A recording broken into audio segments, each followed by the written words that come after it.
Yo, what is going on, people? It is Saturday night and next podcast is live. What was that? We was real live. That was doing it live. That was some bassy music going on right there, man. What? Yo, what is going on, chat? Thank you for coming in, getting a good seat and getting ready for a great show. I will let you know, in tonight's gameplay, I feel like Mr. Kiss the Ring himself has gone too far in what he brought to the table. I cannot believe he did what he did. I will be watching the chat when his gameplay goes live, and I can't wait to see the responses. But I have to go out with a bang, man. But here we go. We gotta go in with the intros, and first off, I'm gonna start with my brother from basically the middle of the country, you know, coming live from the 405, and you know, he's just trying to talk to the intelligent gamers out there. K Mega. You know what? I don't like ties, but you know, I guess I'll accept it. You know what I'm saying? So I mean, go ahead and watch this winning gameplay.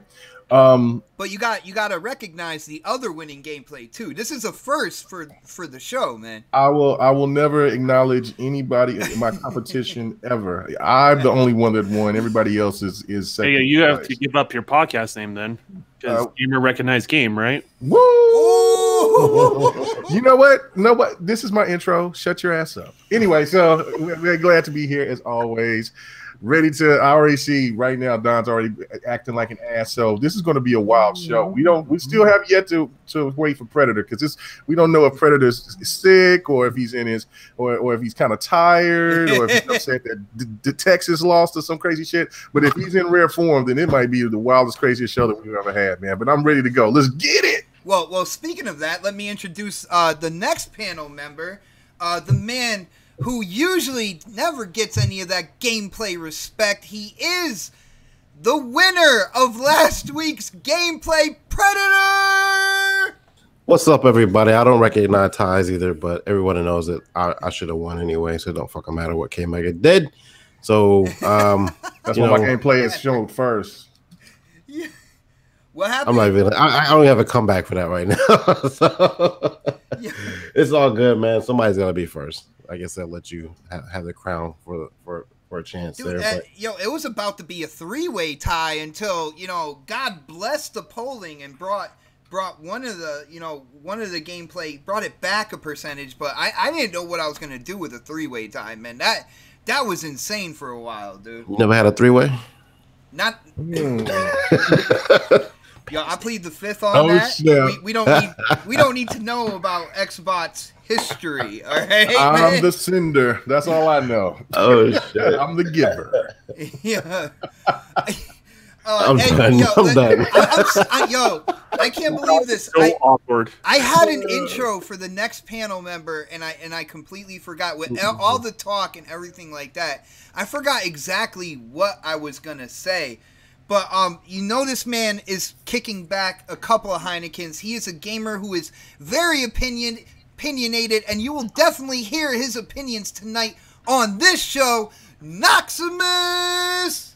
Yo, what's really good, everybody, man? It's your man, good old Knoxximus over here. I drink and I know things. Yeah, I drink and I know. There it is!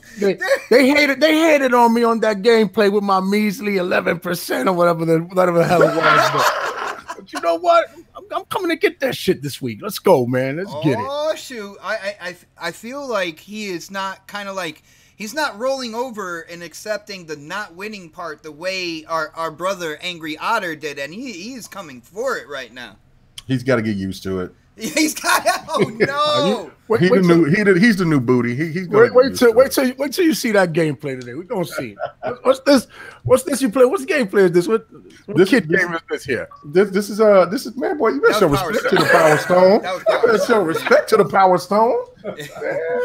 Yo, you got to remember. See, K Mega, he has a PC, and he will just pull PC games left and right, and that's what he throws up, man. Was that played on the 360? It could have been. Was it played on a 360? You know what? I cannot reveal my secrets. You could have just let it go. You could have just let it go. You just could have said, "I like beer. I still like beer." Just like Power Stone, man. Just like Power Stone. That greatness. Yeah, isn't PC Xbox and Xbox PC? Oh no, dude! Don't It could be, but this is a Dreamcast game. That's what Microsoft will tell you. Don't give him a defense, man. What are you doing? Yeah. All right. Well, let's move on to the last, but certainly not least, panel member of next podcast. You guys know it's time. Your lights are flickering in the house right now. Everybody, stand up, show that respect, kiss that ring. The Don. Man, you can tell when Bot started that, he's like, do I have to introduce this guy? But here we are. So let's start it, guys. Dude, yeah, I actually remembered that I didn't introduce you, so I'm like putting words together. Like I was trying to think like 2 words ahead. I think I did okay though. I will say that. All right, yeah, guys, let's get into it. And a certain game has launched, and a panel member here on Next was very excited about it. I gotta say, the game is out, and I didn't even realize it launched. But we gotta go to K Mega right now. K Mega, the newest Soul Calibur, man. Have you gotten in and played the game? And if you did, you gotta let everybody out there know what do you think about it, man?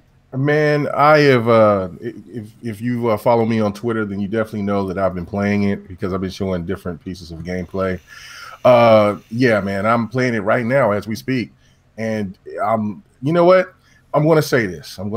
And I know this is going to be a huge shocker because the mighty Tekken which we just found out that they sold over 3 million copies. Great for mighty Tekken 7. Excellent. That's great. But Soul Calibur 6 is better than Tekken 7. No doubt about it. Hold on. So you said the mighty Tekken sold over 3 million, and it's multiplat, right? Yeah. So 3 million between 2 or 3 platforms? It would be 3 because you put it on. It would be 3. PC as well? Xbox, and what's that? Yeah. So Xbox and PlayStation 4. How many? What's the number again? Over 3 million. Okay, so that's more than the user base of Destiny 2 right now. Damn! Did he he was punching it up on the computer, and I don't know if I trust your site, by the way. I'm just saying, man. The reason why I asked that because I do know growing up, man, like fighting games were like front and center. Whether it was Mortal Kombat, whether it was Tekken, whether it was Soul Calibur, like these games. There was a lot of hype before these games dropped. And it just seems that Tekken still has that name, so you still see kind of like that hype before that title drops. But when it came to Soul Calibur, man, I gotta ask you, like, how do you feel about this, dude? I haven't seen any commercials. I haven't seen like anything really to show that they really put this game out there for everybody, like before launch, and really tried to get the hype going. What's going on with that, Mega? Well, first off, I think Namco Bandai has got a lot of hands in the cookie jar right now. They got a lot of games that's coming out.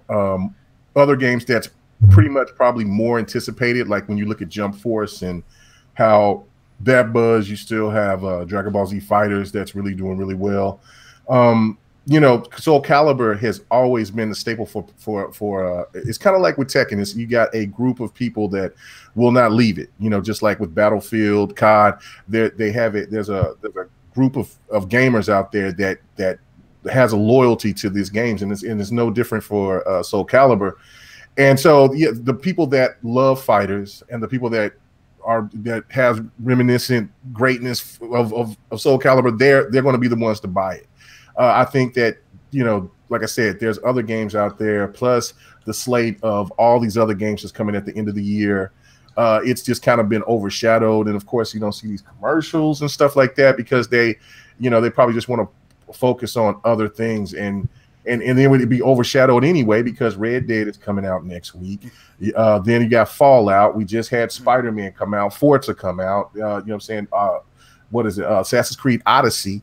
So it's one of those games that will probably get more advertisement the further along that it goes. When it probably gets to I'm gonna be dead up honest with you. I'm gonna ask you this question, and we're gonna move it on to the panel. Like, besides the few games that I feel that are breaking through and people are really talking about over a long period of time, like Mortal Kombat or Injustice, I don't know. To me, it feels like the fighting genre itself, either, I don't know if it's the amount of games, because I think we've seen a pretty good amount of fighting games, or if it's just the community isn't really getting hyped for it the way like when we used to do like years ago. Do you see that happening, man? Oh yeah, no, the hype is more extreme than ever. The fact of it is that back in the 360, PlayStation 3, Wii era, fighting was prevalent in the first half, but by the end of it, it started to decline. Matter of fact, it almost seemed like it was going to its death, especially when it starting of this gen. And you have to give a lot of credit for games like Killer Instinct and Injustice, Mortal Kombat, and Street Fighter V. That's really kind of revitalized the fighting genre, you know, again, and plus all these other fighters that's been available. But the one thing I think that's really hurt maybe Xbox gamers that love fighting games is because most of these newer fighters are on the PlayStation and not on the Xbox. And that's why I'm happy that, especially the Japanese fighters, and that's why I'm happy that Phil, or I should say Killer Phil, is making all the right moves of trying to get these Japanese games to come over, because not only will that be like, maybe if we might see Yakuza's, Personas, things like that, but you'll also definitely see the fighting games that like the Guilty Gears and the One Pieces and things like that, to get people to get fighting fans back up their own track. We got that one One Piece game came over to the Xbox One. I played the demo and I was good with that afterwards. One time with the demo, I was done, to be really honest with you. Yeah, I mean, the story mode of it was trash, but but the game, the fighting in the game is really good. But anyway, Soul Calibur, man, this is better than Tekken 7 by leaps and bounds in certain ways. I mean, the balancing with this game is really well. That was one thing with the demo that I was kind of nervous about. Well, I saw that one video clip in the DM that we got, and it seemed like the balancing was really good. Stop it.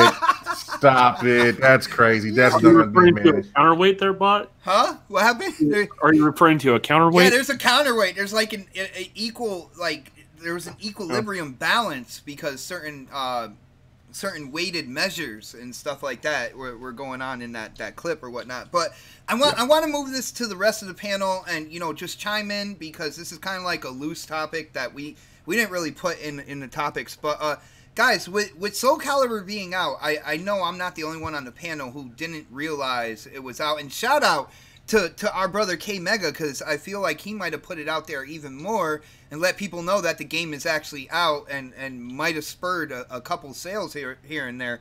But do you guys feel like, you know, the whole fighter genre is kind of like fate? Do you feel like it's fading into like the backdrop of gaming this generation? I can see that. I haven't bought a fighter. I bought Injustice, but I bought it like really, really late.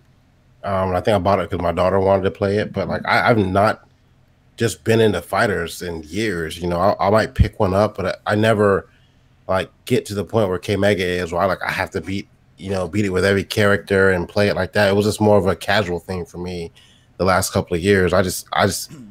I've played more other, like, I don't know, that's just not my genre. That and some RPGs are just not my genre. Yeah, man, so, same here, man. Yeah, I can't get into it. Like when I was younger, yeah, like my boys would come over, we play fighting games and talk shit. But as I've gotten older, you know, those games just haven't really appealed to me as much anymore. All right. Injustice I did by day one, because I like the way they present the whole story of the game. If there's any fighting game, that's why you got it, man. Huh? You're a DC fan. That's why you got it. Let's be real. I mean, I am a DC fan. I'm a Marvel fan as well, but the game is just very well made, bro. Like the fighting is good, and I like the story. I like the way they present the story. It's well told and well acted. So I enjoy those. Other than that, man, I haven't bought a Soul Calibur game, bro. The last one I had featured Spawn on the original Xbox. Yeah, I was bro. gonna ask K Mega if Spawn was in it, because that might interest me a little bit more, man. I grew up, I was a huge kind of like Todd McFarlane fan. He did that whole Spawn comic book, man. Great artist right there. Yo, Mega, no Spawn in the game, dude? No, but you do have the Geralt. You know what I'm saying? You have the Geralt the White Wolf from The Witcher, and then of course hashtag not my Spawn though. What'd you say? Well, I mean, they have the DLC. They have the DLC that's gonna be coming. You got and Geralt is a regular character, and he fits into the story pretty well after now me playing his side of it, but. I'm sure that they're going to have a lot of guest characters in here, and they're going to probably play it just like they did with Tekken 7, which I thought was a really smart move by bringing in guest characters that nobody actually that wouldn't expect them to come in. Because I'm a cop it just because it has Geralt, but I'm gonna catch a sale though. I ain't getting now, but I will catch a sale, and I'm gonna pick it up because it has Geralt, and I just wanna like fight with Geralt.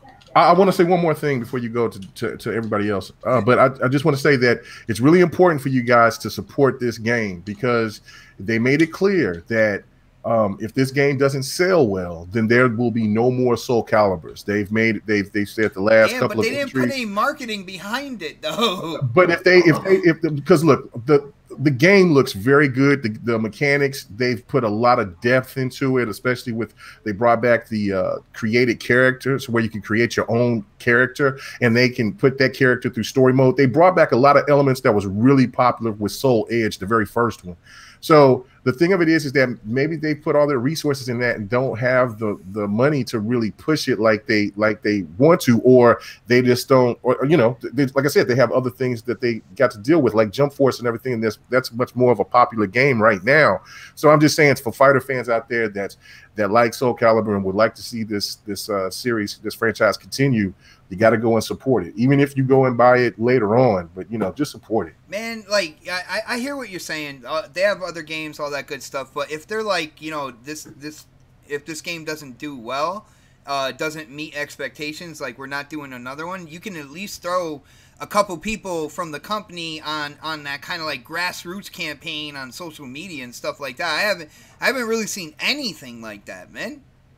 No, they haven't. But like I said, I can't tell you how like Japanese companies they work. Especially, there's a game called EX Slayer that's on that's on the PlayStation, and it's a good game. It's not something that you would consider to be fantastic, but they're kind of they didn't have really the money to put into advertisement. Plus the fact they didn't even have enough money to make a PC port yet. They were just taking the money that they've had for what they generated and then trying to make a PC port now. So it's just a different animal out there, and it may be just the same way with any other game. But I'm just saying, if you're a fighting fan, this is definitely a must buy, because this is one of the best fighters this generation with the way that the way it feels, the balance, all of that. It's great. And I gotta say, K Mega, you should be getting a check right about now for your marketing of this game, man. But unless Don has something to chime in on this, I feel like when it comes to fighting, of course the bigger titles like the Mortal Kombats, the Injustices, they kind of withstand the test of time here.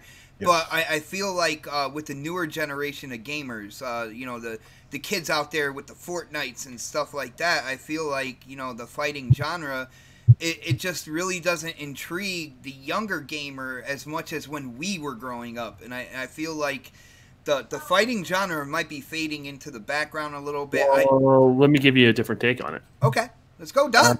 Come on, man. Well, if you think about it, no one take this the wrong way, but it's the Japanese fighters that are struggling.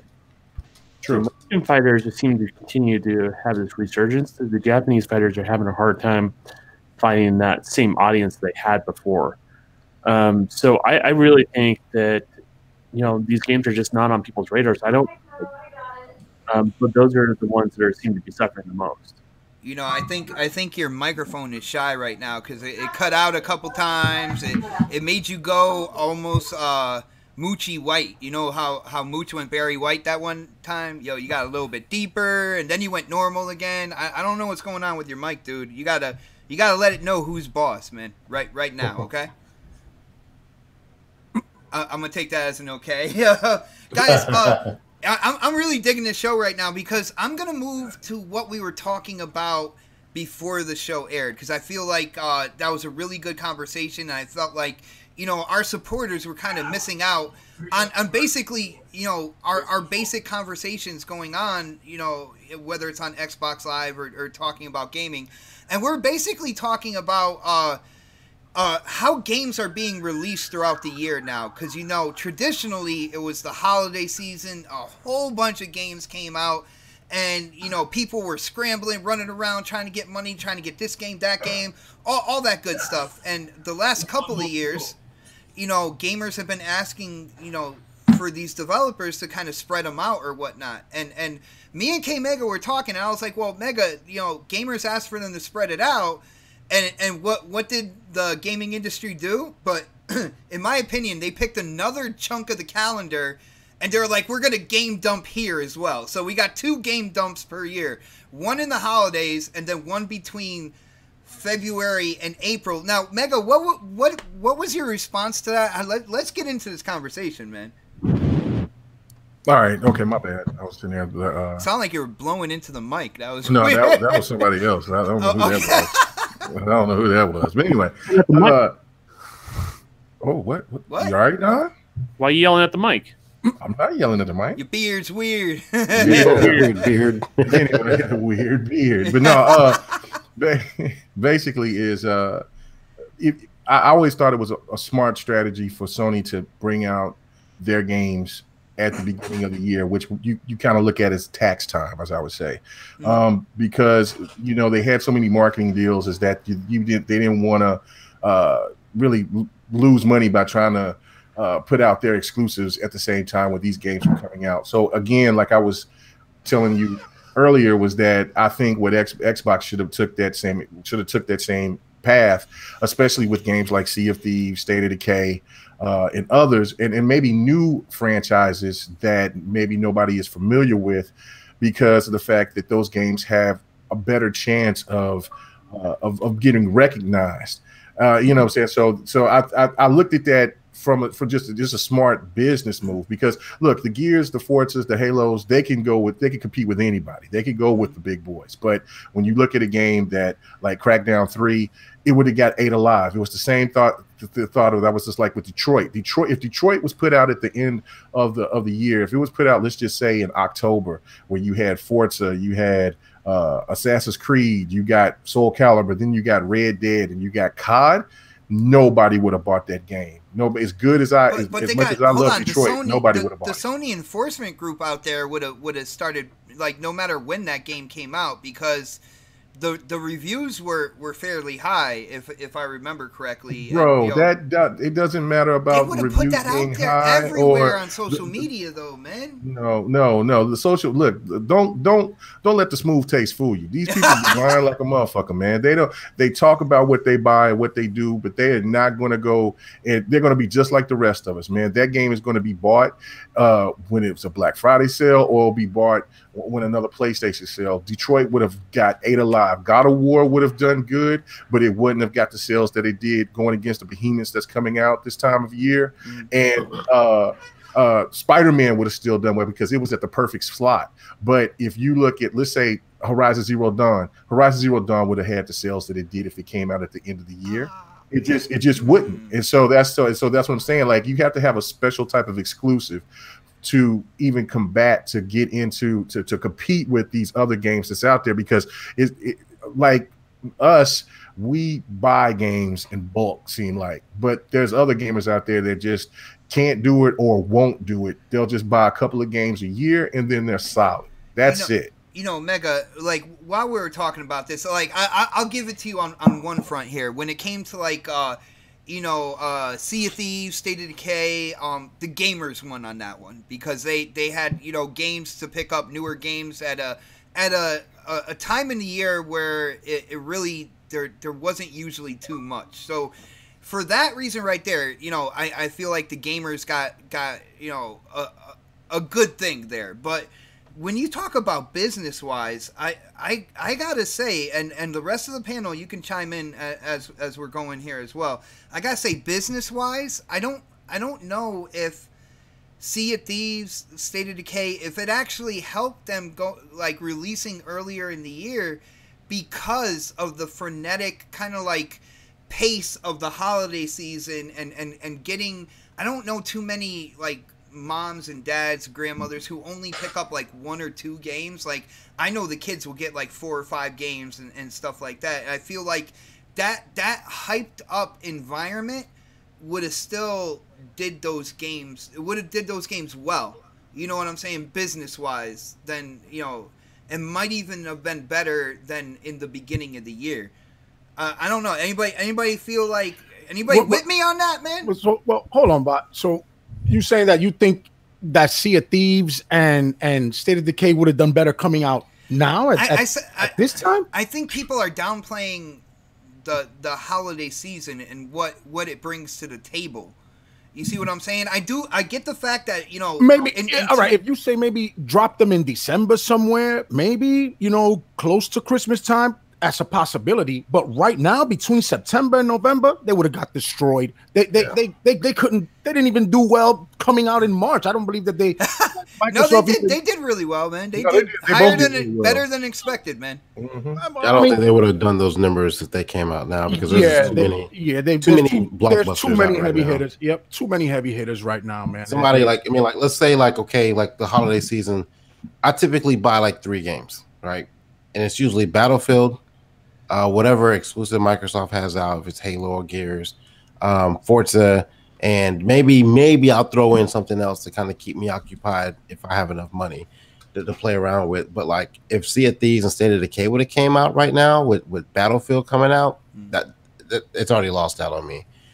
Call of Duty came out, even though I didn't pick it up, but I wouldn't have gotten it. Red Dead's out, I wouldn't have gotten any of those exclusives that they dropped this year. So for them to release them when they did, I think they did a good job doing that. They'd have gotten buried in this shit. I do see Xbox's point though. Maybe with like people that don't know too much, want to get like a gift. Grandma wants to get something for little Jimmy. Yeah, she'll go pick up Sea of Thieves or whatever cartoony looking cover or something like that in December for a Christmas gift. It's possible, but I think they came out at the right time. I gotta agree with Pred that they dropped them at the perfect. Plus, they're on Game Pass, so like instead of buying the game, you can buy Game Pass as a holiday fucking stocking stuffer for a month or something like that, and they can still play those games on top of the other shit they got out. But but if it was a traditional $60 game with everything else coming out this year, between now and December, those games would have been a hard pass. Fred, for a lot of people. You fell right into my trap when you said Game Pass. Because can you imagine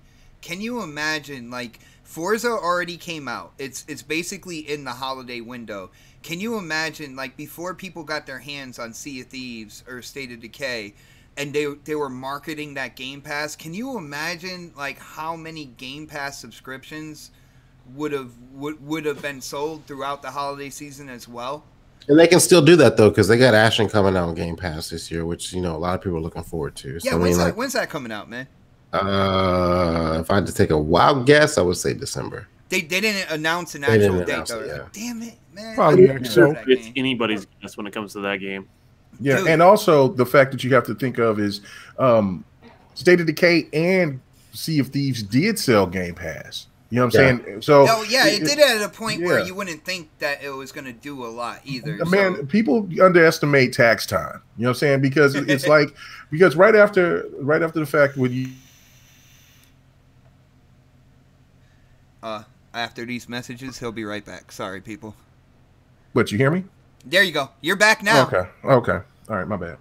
So after Game Pass, after Black Friday, it's what I'm saying, nobody buys anything until around February. You know what I'm saying? I mean, that's what I'm saying, it gets around tax time at the end of January, February, maybe March. That's when people start buying again because they have a little extra income or whatever, because it's summertime. People can say that they can put games out there, but people are out there, if you got some people out there on vacation, or you got other people that's working a lot of hours, whatever the case may be, and so they're not thinking about really spending through January through August. So I mean, not January, but July through August. So or as I say, June to August. So it's like one of those things where you have to place these games in perfect spots in order for it to work. And Game Pass is the perfect thing to use, but if you want to advertise these newer games, you have to do them in the beginning of the year now. That's just what's going on. Check this out. Mega, Don, Knox, Predator. I'm gonna change the course of this question real quick. But before I do that, I want to give another huge shout out to everybody checking out the show right now. We have Redneck Gamer. Supersonic, he's saying vote to mute Mega. Supersonic wants Mega muted. Can you believe that? I think you have to donate to the super chat for that feature. But check this out. I want to give a huge shout out to another contributor, another supporter of this channel and this show, which is Sleepy Goblin. Sleepy hooked me up, and I'm not sure if he wants me to say this live, but I'm going to say it anyway because I appreciate what he did. He actually got me Assassin's Creed Odyssey, and I do have to say, after playing this game for a while, even though I don't look at it as an Assassin's Creed game, the actual game itself, the mechanics, the storyline, the immersion and stuff like that, I gotta say, I am having a lot of fun with that game, and I wouldn't even be playing it right now if it wasn't for Sleepy Goblin. So huge shout out to him. When it comes to these games dropping, I gotta say, is this what the gamers wanted though? I'm gonna ask Don. When it comes to games being spread out, I feel like they just picked another chunk off the calendar to kind of like game dump. Is this what the gamers have wanted? Or do you think this is going to change and they're actually really going to spread it out more going into the spring and summer and stuff like that? I think it's just baby steps. We got to be patient when they kind of figure it out. We've seen this in the movie industry. There was the summer blockbusters, and now it's spread out throughout the year. So games are going to be no different than that. They have to figure out what's a good time for them to release their projects. People are willing to buy games year-round. I understand the whole argument around the holidays sort of thing. I would have to look at some analytics to see where that kind of falls into place. But, we're watching God of War gameplay right now. Mm-hmm. That did extremely well in the non-holiday season. So it's kind of hard. It was within that window, though. That new window. I feel like, the industry, publishers, and I feel like publishers are really kind of like behind the whole release dates and stuff like that. I feel like 100% their call. Yeah, I feel like they'll get comfortable. They'll try to kind of get away with, oh yeah, we spread it out, but in all actuality, it's just another chunk of the calendar, and we're gonna see kind of like holidays part 2. Like moving forward, you know what I'm saying? Yeah, well, they're going to realize, okay, now February's crowded or late January. I think January might be a mistake because I don't think Americans spend a lot in January. Traditionally, it's been... Well, they should. That's my birthday, sir. They need to spend a lot and send it to me. Yeah. Well, that's the reason why you don't get good birthday gifts. But anyways, but in January, traditionally, not a lot of spending happens because people are recovering from the holidays, credit card bills, that sort of thing. Tax return haven't hit, so they haven't hit that second wave yet. Oh yeah, it's a struggle before tax return comes. Trust me, we know that in this house. So February seems like where it kind of starts kicking off again, mm-hmm. And I think there's going to be a low, honestly, just before E3, kind of summertime, and I think that's the new window. It's just this new you need to learn how to figure out what time they need for themselves. I think everyone just kind of rushed to be first, and that's why we got stuck with what we got stuck with. So. All right. Well, what do you think, Pred? Am I just seeing things here, or does it look like they're trying to develop a holidays part 2? And do you see them spreading it out in the future, though? I look at it like this, like when Rockstar gave out their date for Red Dead. You saw a lot of people moving the hell out of the way for that, right? So, because they know it's going to be a behemoth, and you know, you don't want it's a smart business. You know, you don't want to release your game when it's going to have a lot of competition. And so what you're seeing is, you know, you have Call of Duty, which is a big, you know, whether we like it or not, which is a big thing. I feel like people, they don't need to move out of the way of Call of Duty. I hate that. I want people to release quality games around there. You know what I'm saying? And it would force them to do better, man. Call of Duty, you're getting Battlefield, you're getting Red Dead, you're getting I'm trying to think what else is coming out this holiday. It doesn't make any sense to release something like imagine if Anthem came out now. Okay, actually let me back up. Remember when Titanfall 2 came out last year? It came out in between Battlefield and Call of Duty. Titanfall 2 was like 2 years ago, right? Was it 2 years ago? Yeah, okay, so but when it released, it came out in between Battlefield and Call of Duty, and it got lost in the shuffle. So why do that again? I mean, it's a smart business. Like, you see that happening with another game. Why release your game, even if it's a storied franchise, up against that? Like, there's a couple of people that can do it. Halo can do it. Gears can do it. I'm sure there's a couple of PlayStation exclusives that can do it. Mario can do it. You know, they can release on the holiday and be fine. But like a brand new game like Anthem coming out with all this other shit that's coming out, that's why Destiny didn't release this holiday. I think Anthem, with everything that they've showed from that game so far, and kind of like the hype around that game right now, I think it would have been fine for Anthem to release during the holidays. I think it would have done great, man.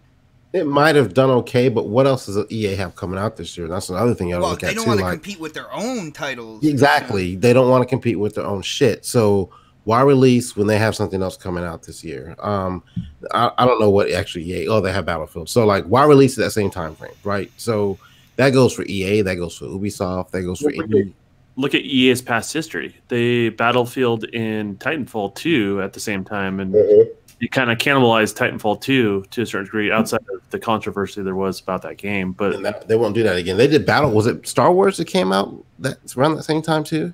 I can't remember. It's I think they had some. Battlefront.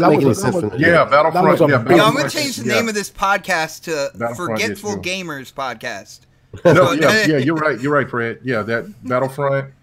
Titanfall 2 and it was all three. Yeah, they sandwiched them all together, and it destroyed Titanfall 2. I mean, and I think that was more so of a old dude of Zappella idea of saying, because he was the one bragging and saying, this game could compete with anybody. So and then also the other controversy, and it got ate alive.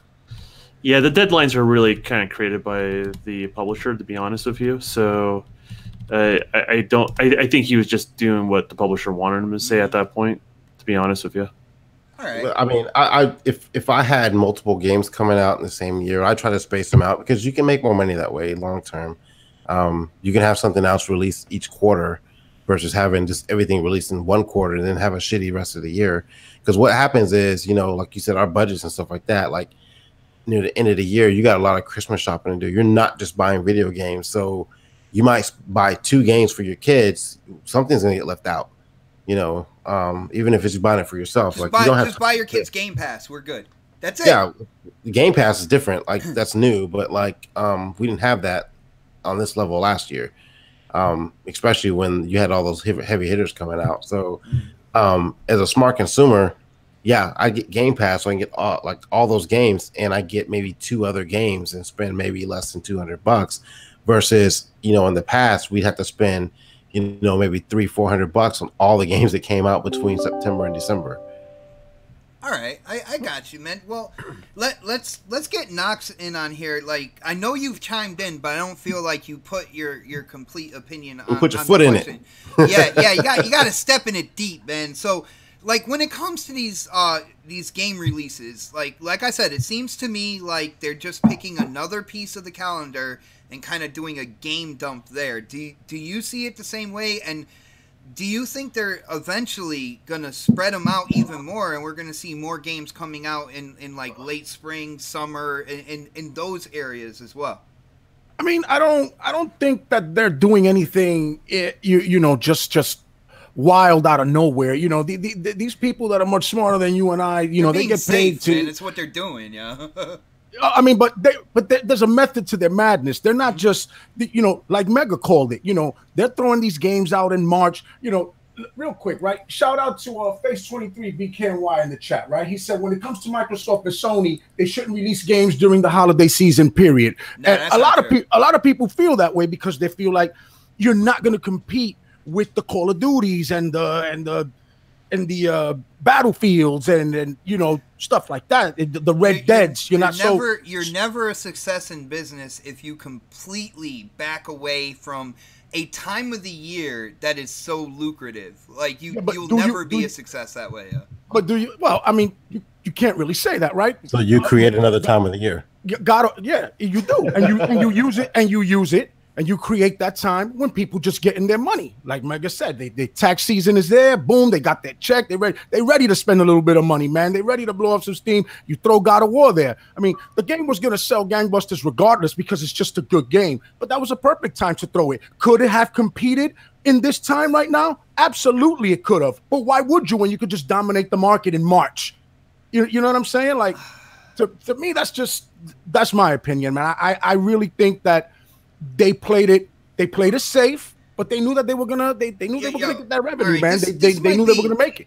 Yo, check this out, Knox. This might be the way I grew up, but by doing it like that, by saying like they should never release any games in the holiday season, I feel like that's kind of like being Activision's bitch right there. Like, oh no, we're not going to release that. That's all Call of Duty territory. They completely own that. When other games have been completely successful around that time anyway, and then it can still sell games going tax time. You just get back into the marketing and you know, reestablish yourself.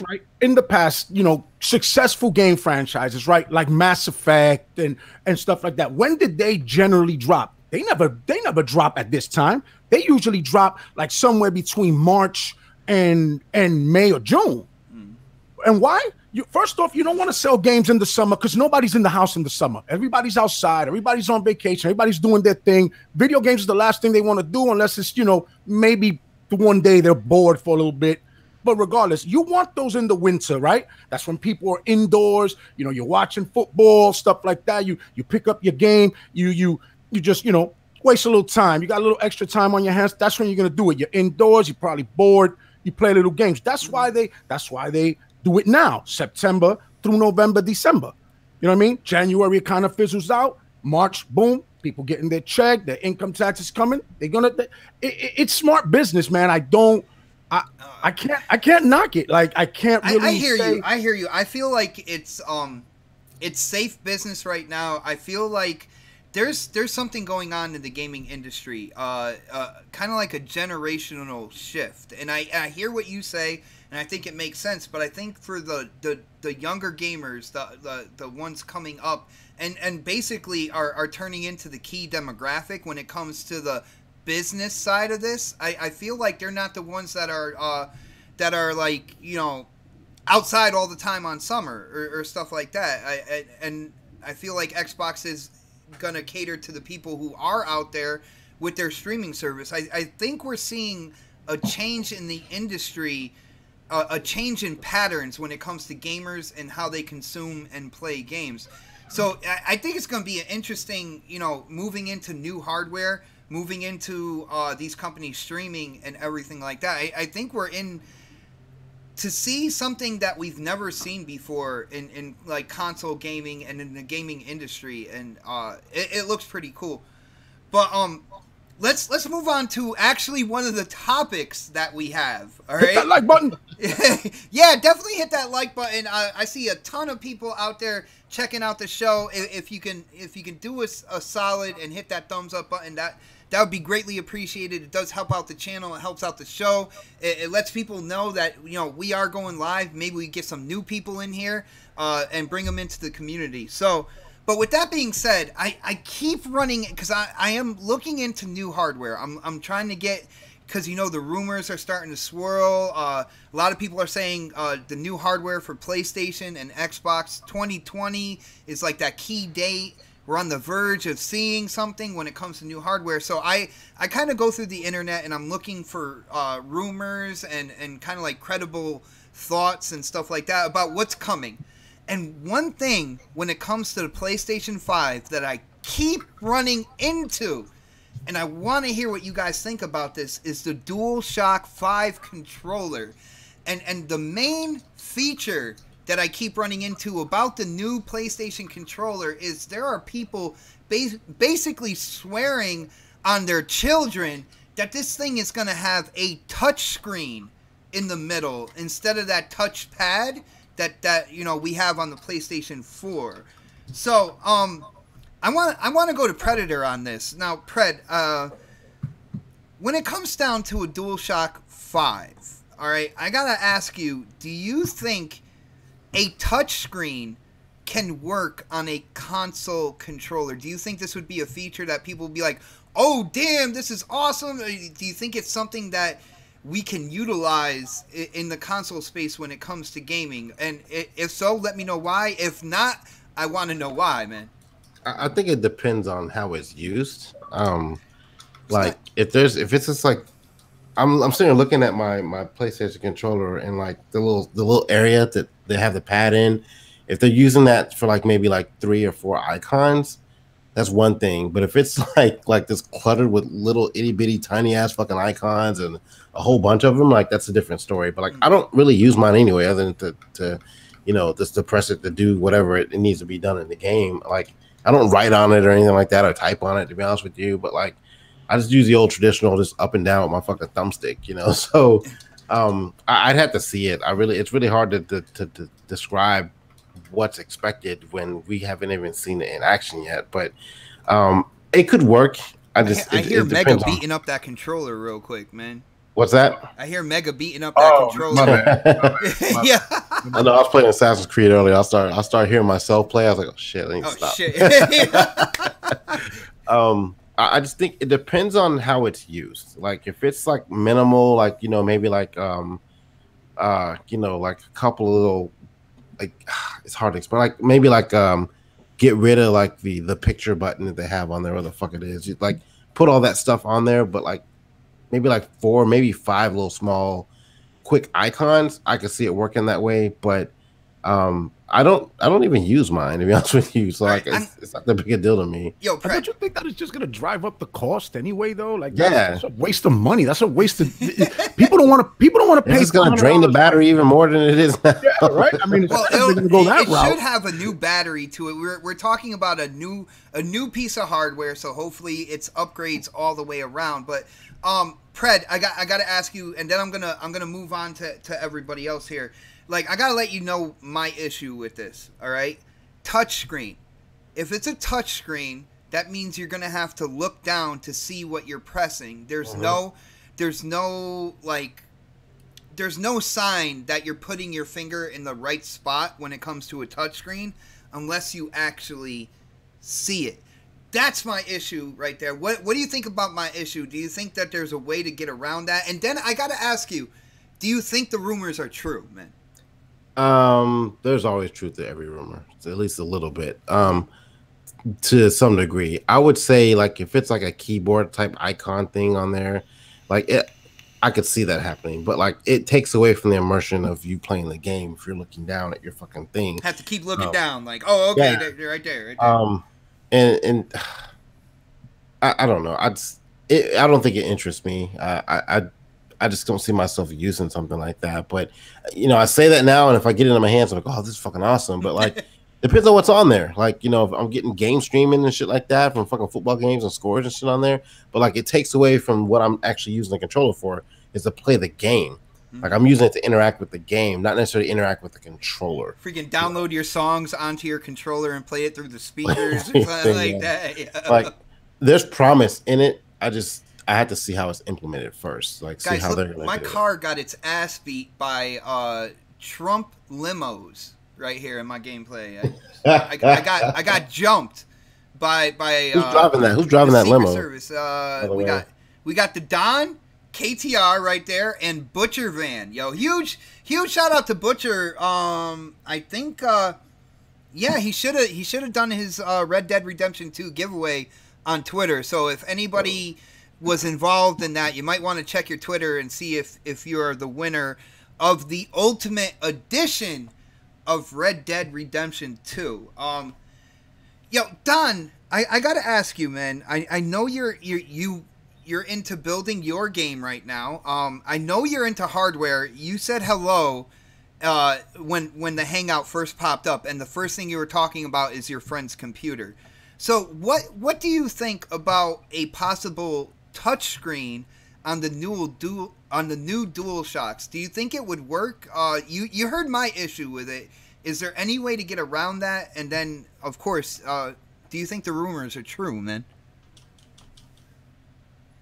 Wow, that is amazing, Don. Big Daddy Don's not in there.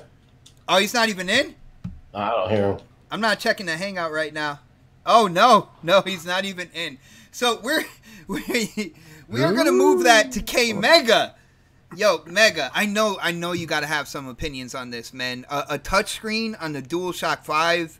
What do you think? Do you think that there's a way that could work? And do you think these rumors are true, man? I can't escape them, dude. Every time I look it up, that is the biggest thing that keeps coming back on the internet right now. No, I don't think that's true whatsoever.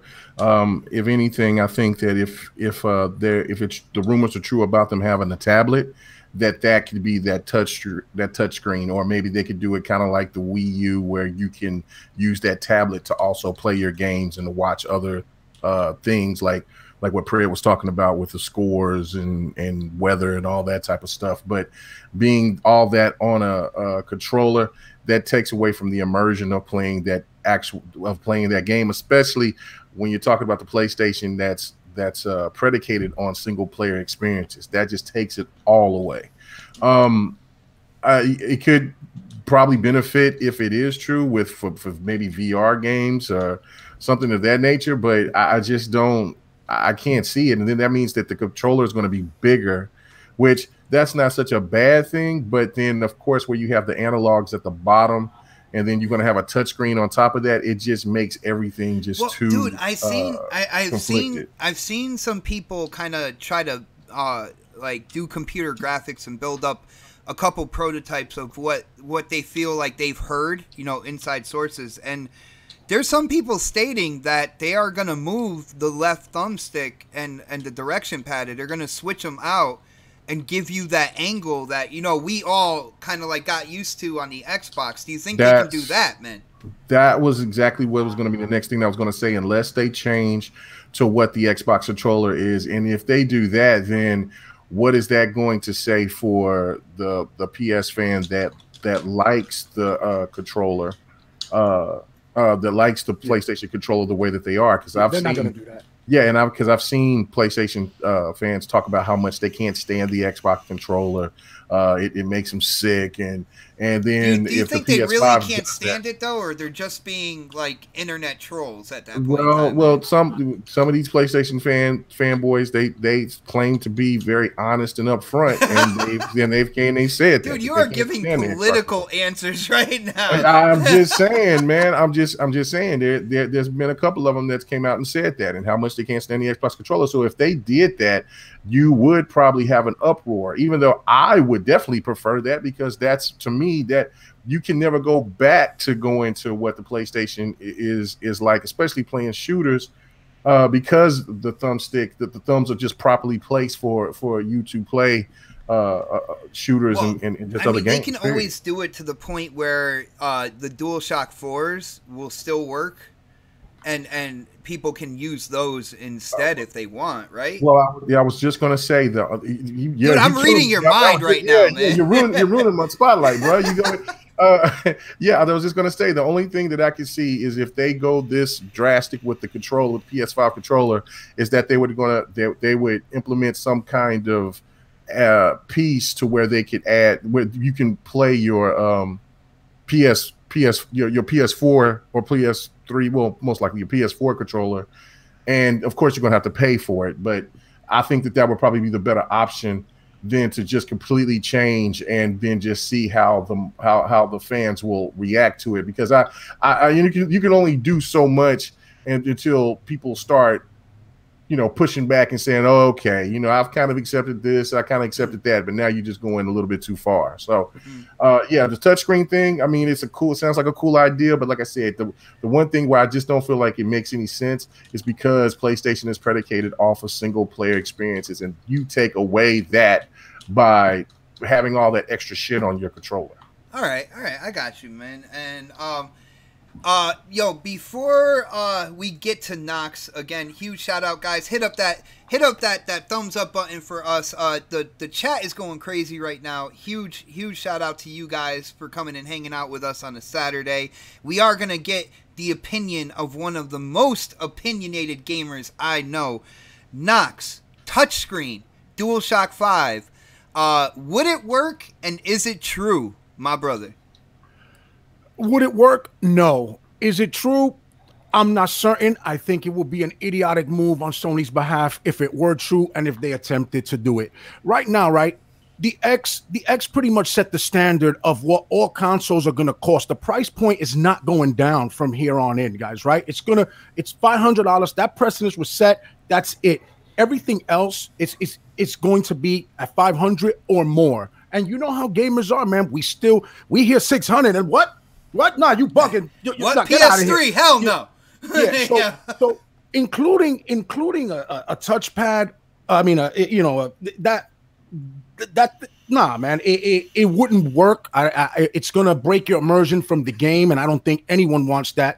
It's not gonna get any support. Maybe initially in the beginning, then the novelty wears off, and it just goes to the wayside. And it's a waste of space. It's gonna cost them more money. You know what I mean? So. For what, do it. It's going to drive up the cost of the system. As far as that, like maybe a touch screen type of thing, like kind of the Wii did, the Wii U did. I don't think that Microsoft or Sony should go that route either, unless they're going to like bring out a premium SKU, just for certain people that are willing to pay that, because that's going to drive up the cost. The reason the Wii U could get away with something like that is because their hardware was still trailing behind the 360 and the PS3 at the time. But PS5 and the next Xbox are going to be powerhouse systems. We all know that. If they adding a touchscreen for whatever reason so you can walk around your house and play games while you take a dump, yeah, you can do it if you're going to make that new SKU for a certain gamer that's willing to pay it.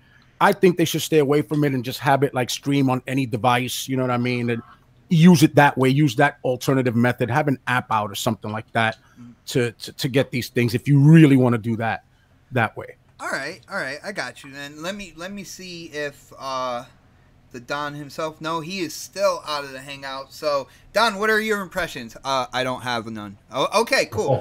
All right, we got that. And K Mega is still beating the crap out of his controller, man. But guys, let's move on. I have the mic muted. That's Pred. Oh, Pred, dude. He got caught. Dude, you are a button masher with that Assassin's Creed, man. Now you playing that Assassins, bro. That's right, man. Yeah.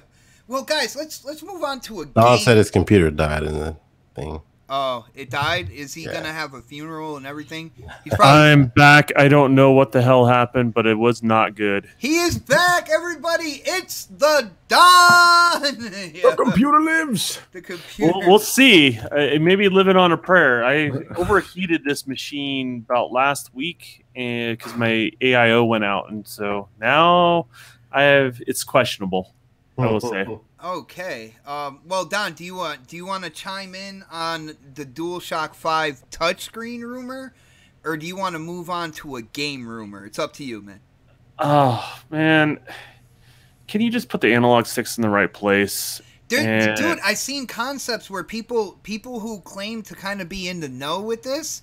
There's a couple of concepts where they are taking that left thumbstick and switching it with the direction pad, man. I don't know. Okay, so now tighten them up, make it a little bit more durable, add rumble triggers, and just leave the ordinary touchscreen they have, because they have to have that for backwards compat. Oh, the touchpad?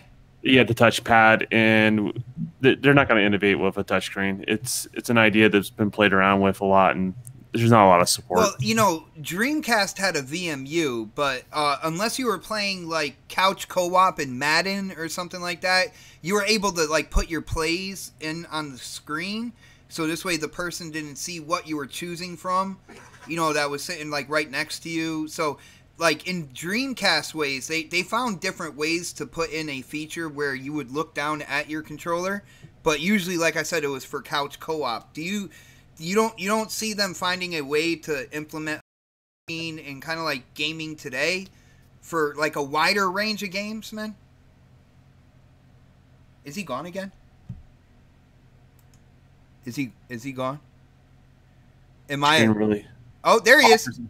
Oh man, is it having problems again? There we go. We're back. Man, if I crash, don't crash. I'm sorry, guys. You are having a great show tonight, sir. yes, I am.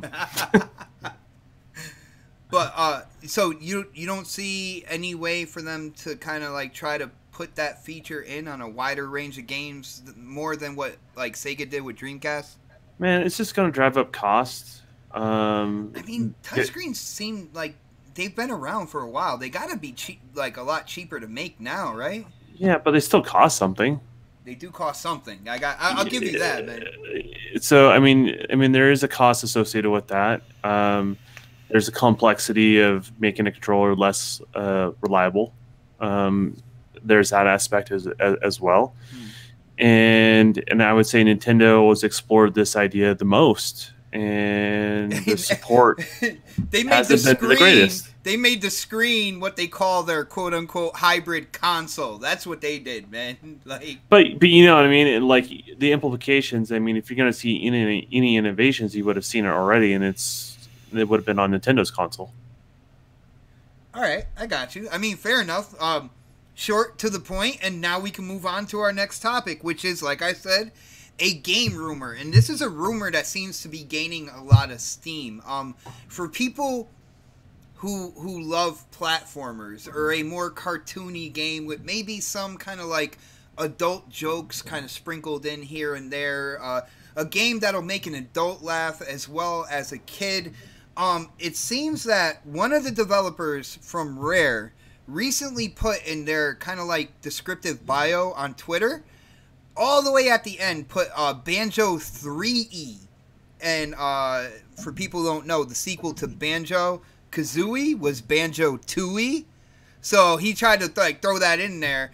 And somebody finally saw it, and his response to that whole thing was, wow, it took you guys a long time to catch that. So, let's go with Knoxximus on this, because I don't know how he feels about these types of games. Dude, a new Banjo. What do you think about if Microsoft puts their money behind this kind of like cartoon, classic franchise platform, come out with a sequel? Do you think it can have legs in today's generation of gaming? And do you think that it is indeed being developed right now, a new Banjo, man? I mean, I don't see why they wouldn't. You know, it's their IP. You know, it has a loyal following. I myself am not big on platformers, not anymore. I used to be when I was a kid, but you know, it has its following, bro, and I think it could be successful. And with the power of the consoles, it would be great to see. I know people would definitely like to see a brand new installment in that franchise, you know, so I don't see why they wouldn't do it. I absolutely say go for it. I hope the rumors are true. All right, I got to say, a couple of my YouTube friends, when talking about this, I will let you guys know, I am excited for this. I like a wide range of games. I will play everything from Halo to Viva Pinata to a racing game, you know, a simulation racer to an arcade racer. Like, I like a wide range of games. So when I see something like Banjo, or if they ever said that they were going to make another Voodoo Vince or something like that, I get excited because I feel like that's a genre that might get overlooked. But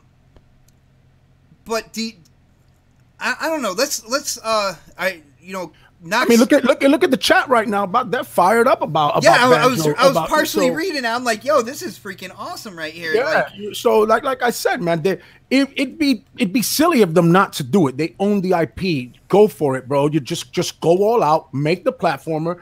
Yeah. If you can do something on the level of Odyssey, you know, the Super Mario Odyssey, right? I didn't play it, but I did enjoy watching my children play it. You know, my son and my daughter, they beat the game. They had a great time with it. It was cool. I don't like platformers anymore. I just don't have the patience for them. You know what I mean? But I can't see that, man. You are a very patient you know gamer. me, Zen. I'm a Zen kind of guy. Love it. But yeah, man, they definitely they got it. They got to go for it, and I think they are doing it. They already put it out there. He put the little 3 or whatever the hell it is. So yeah, it's in the works, dude. I gotta say, if they're not developing right now, like that is a huge troll to like your fan base. You know what I'm saying? For the people, because there's 2 games from Rare. People have been really out there on social media, kind of like screaming for, and that is another Banjo and another Conquer, right? And if you're gonna put that in your bio and say, "Wow, it took you guys too long," and you're not developing it right now, it would be, to me, that would be a huge troll moment, something that you could really catch kind of like a community backlash for, man. I don't know. Let's move on to Predator. Predator, I know you love platformers. You love cartoony games. I believe you got Super Lucky's Tale. So what do you think, man? A new Banjo. Do you think it has? Do you think I played Super place? Lucky's Tale just for the fucking podcast for gameplay footage. Hey, I got proof, man. I got proof. All right. Yeah. Like I like Ori.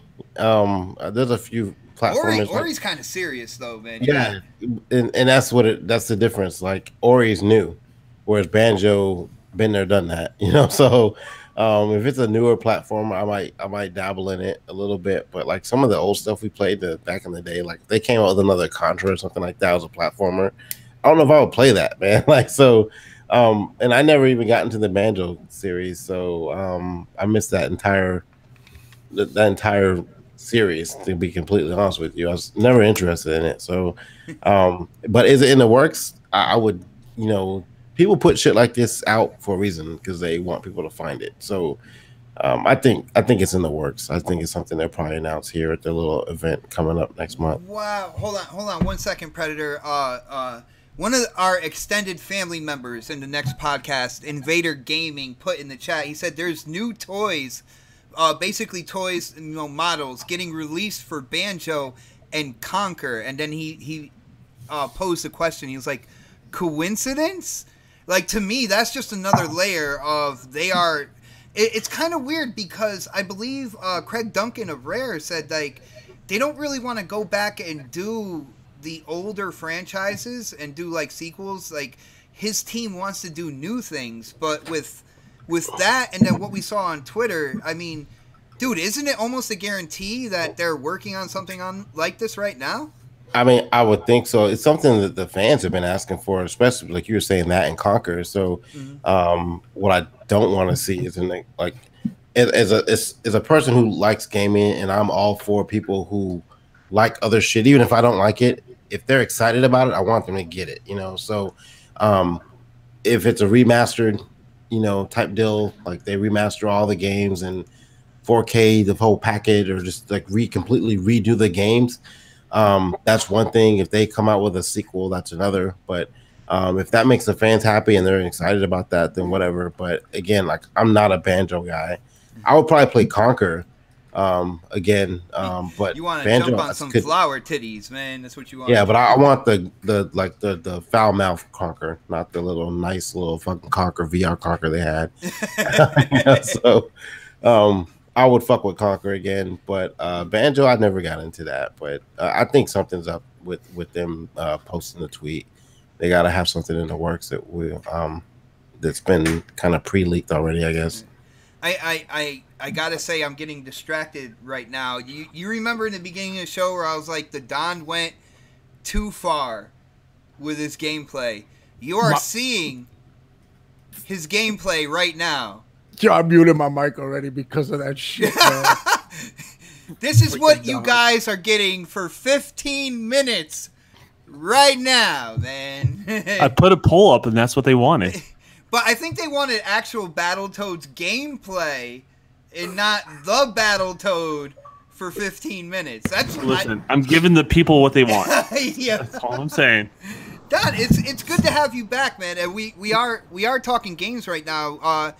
Maybe you want to chime in on this whole Banjo 3 rumor going around. You know, we have the basically the bio from Rare Dev on Twitter. We have Invader Gaming saying that they're coming out with new toys for Banjo and Conquer.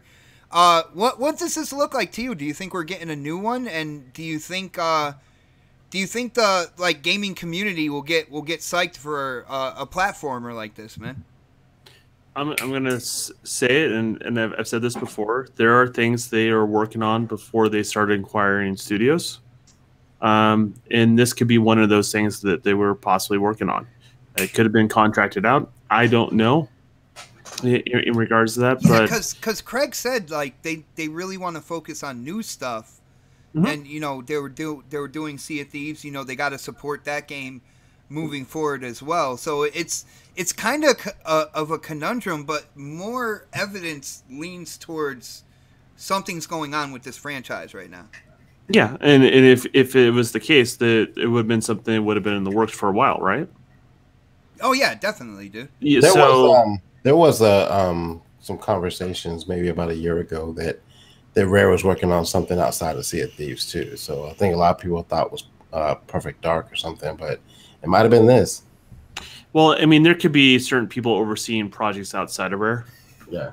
That's totally a possibility. I mean, look at the last Tomb Raider. Crystal Dynamics was evolved, or I forgot the two teams, but the original team was evolved. They were overseeing it, yeah. They were overseeing it, but they had someone else working on it. And I got to say, Shadow, they did a great job with that game so far. Like, I haven't beaten it yet, but that game is amazing, man. Yeah, and you put the right people together, you know, good things can happen. And I think this is more or less along those same possible lines. I mean, it could have been that same group of people that went independent and did that Conquer kind of knockoff sort of thing. Microsoft could have come to those guys. That VR that Pred was talking about just before? No, it was like some lizard and a bat. Playful Games is working on it. Ukulele. Ukulele, yeah. So I mean, they could license them to do it. I mean, they're ex-Rare guys. So I mean, and that's not unheard of, because if you look at Microsoft and what they've done with the Halo franchise, even though 343 oversees it, all of the remakes are done by ex-Bungie guys that's kind of branched off and started their own thing. So, I mean, why couldn't they do the same thing with an already existing franchise with ex-Rare employees? All right. I mean, yeah, that definitely does make sense. We are going to go to the man who is in love with the A button on his controller. That is my brother K Mega. Yo, Mega, another Banjo, man. Are you down? Do you think these rumors are true? And do you think the community will get hyped up and wait in line for this game to drop, man? What's good? Yeah, I think that the rumors are true. As for me, I will not be one of those people that'll be waiting in line for the game. But but I mean, it's good for people that are excited for that. I'm just, as for me, like I said, I've never really been into Banjo-Kazooie. Matter of fact, I'm just going to say it right here. I've never played Banjo-Kazooie. So, you never played Banjo? I got it. I just never played it. It just never looked appealing to me. Stay tuned next week for my gameplay. If I don't win, it's going to be nothing but Banjo for That's 15 fine. minutes. I'm not saying that the game is horrible or anything like that. It's just not something that I've ever was interested in. You know what I'm saying? So it's like, would I support it? Of course I would. You know what I'm saying? It's just for the fact, because that's if the game looks up on the same scale as what we see with Odyssey, because Mario Odyssey looks amazing. So, dude, with Odyssey, what I like that they did with Mario Odyssey is they put the old school 2D Mario into the 3D world, man. And I thought that was a genius idea. You know, where they had like the pillars, you would go 2D, and go like classic Mario going up the pillar and stuff like that. I thought that was awesome, dude. Yeah, well, you know what I'm saying? That's the thing. It's like you got the technology to make the game look amazing. It would be a good thing. I mean, that would be a great fan service for that game to make some kind of appearance at XO. And so I do think that the game is going to come. I think a lot of what Xbox is trying to do is try to give back with some fan service, because they have been asking for Conquer. They've been asking for Banjo. So and that's something to get people excited about Rare again, because if you're not a fan of Sea of Thieves, then what other games are available that Rare could bring out to get people excited, and that could be, of course, Connect Sports. Let's go. Yeah. So I don't know, man. Like I said, for me, it's not like it'd be a day one purchase for me. But if they threw that on Game Pass, that would get a lot of people excited as well. So go for it. That toad on the screen is not even close to being tired right now, man. I don't know. Boy, that toad get a hold of anybody's lady, they in trouble. Yo, guys, check this out. We got a question in the chat, and I want to bring it to you guys. K-Mega, if you got a little more wind, I'm going to start with you, and then we're going to go with the rest of the panel. But shout out to Face23 Brooklyn, New York. Came in with a question saying, if PlayStation 5 was to release in fall of 2019, would it be a mistake for Microsoft to give Sony a year by themselves in the market before releasing the Xbox 2 in 2020? Mega, what do you think, man? Man, that's a great question too. That's a great question. You know what? I would say yes, but then I want to say no too, because okay, you gotta pick one, man. Let me just break it down, right? Okay, so having PlayStation come out first, it means, of course, they're gonna start off on the gate. Of course, it's going to be about the price, and people will be excited, and there will be a lot of people that will go and jump, and they'll trade in their PS4s and their Pros.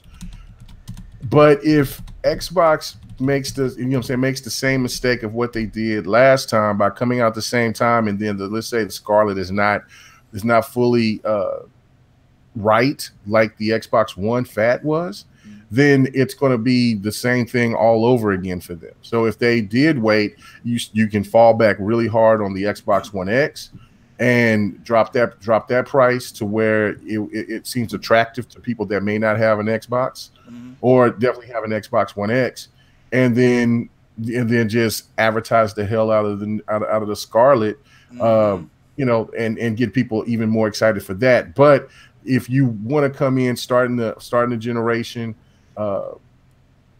in the right way, you would go ahead and you would do that. But again, I don't think Microsoft is really even caring. So I'm going to just stick to the point of just saying no.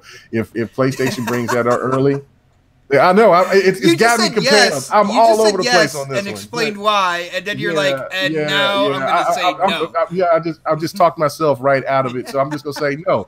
If PlayStation comes out early, Xbox, I think, will still put themselves in good position because of the X. All right, no doubt. Yo, Knoxximus, what do you think, man? Do you want me to repeat the question, or you got it down? Yeah. No, yeah, I got it down, man. I would say no. I don't. I wouldn't want Microsoft to rush Scarlet just to catch up with PlayStation. That's number one. Number two, if Sony, who's dominating the marketplace right now, is in that much of a hurry and sees Microsoft as that much of a threat that they got to release their console a whole year in advance, I don't see them doing that anyway. But if, let's say, for the sake of this argument, they do, right? The X is probably still untapped, really. You know what I'm saying? And that'll hold us down for a year. Excuse me. So I don't think Microsoft will have to rush and do anything. Plus, what games are going to be on the PS5 if they drop it in 2019? I mean, what you're gonna Death Stranding? You're gonna save it for there? Because I'm still convinced that that's coming over there. Well, you would have, hold on, just by what Sony says, which take it with a grain of salt. If it does release in 2019, you would have games like The Last of Us 2, Ghost of Tsushima, Death Stranding, like those three right off the bat. Yeah. But those are supposed to be PS4 titles, right? So they're gonna be stepping on their own foot, right? Because those are supposed to, according to what everyone's saying. Everybody's If hell they do bent that those are going forwards to be and backwards PS4 titles. compatibility, they can legally say, yeah, it's a PS4 title because it will play on the PS4. All right, but it's like made for the PS5. Like, right. So if I already own a PS4, right, am I really in a hurry to go and buy the PS5 to play these games? If they're gonna, yeah, great. I'm gonna buy it on the PS4. Hold off, and then when I'm ready to buy my PS5, I will, and then I'll take advantage of the backwards compat. I don't see that happening. But if it were to happen, I don't think Microsoft has anything to worry about. I wouldn't. All The right. X is powerful enough to hold it down for a year. All right, I got you, man. I don't know. Is Don here? Don? Yeah, Don is here. Okay, I'm just making sure, man. Man, you never know. You never want to ask that question throughout the podcast. Dude, I don't have the Hangout up on my screen. I have OBS, and I have, of course, the actual show. So, like, I don't know if people leave or not. So you guys have heard it over time. I'd be like, yeah, what's going on? Like, K-Mega, and K-Mega accidentally dropped out, and I had no idea. So I feel like my PC's living on a prayer right now. So it's a Bon Jovi fan. We got it. So, dude, what do you think if the PlayStation 5 comes out 2019? Like, would it hurt Xbox if they waited and you know, brought out the next Xbox in 2020, man? Why do people keep thinking the PlayStation's coming out in 2019? I don't know. It's the same thing I said. I don't know. They want it to. That's all. We're talking They want to hypotheticals spin that here, narrative, man. We're- That's what it is. We're talking hypotheticals, and like, you gotta.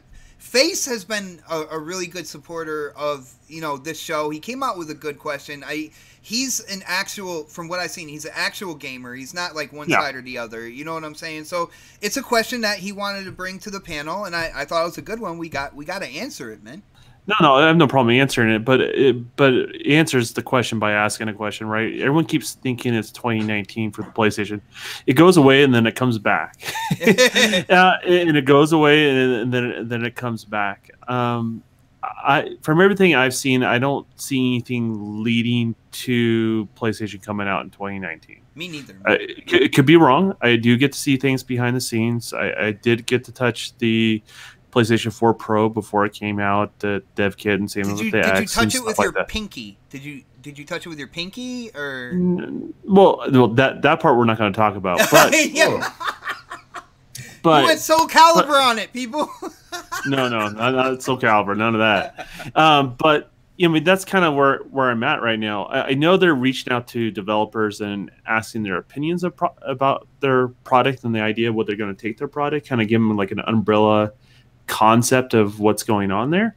But that's all I've really heard, and all I hear from the development community is they want a lot more RAM than what they presented, and that's kind of where it's at right now. So Yo, Indy's like, or you're winky.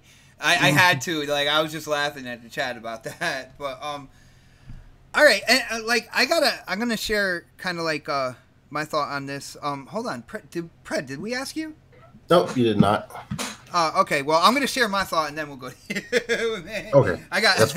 All right, I feel like when it comes down to it, we're looking at differences when it comes to console gaming. If the rumors are if the rumors are true, if Phil is true to his word and stuff like that, we're looking at forwards and backwards compatibility. I gotta roll with what K-Mega said the first time. All right, you drop the Xbox One X price down like into an incredible value, right?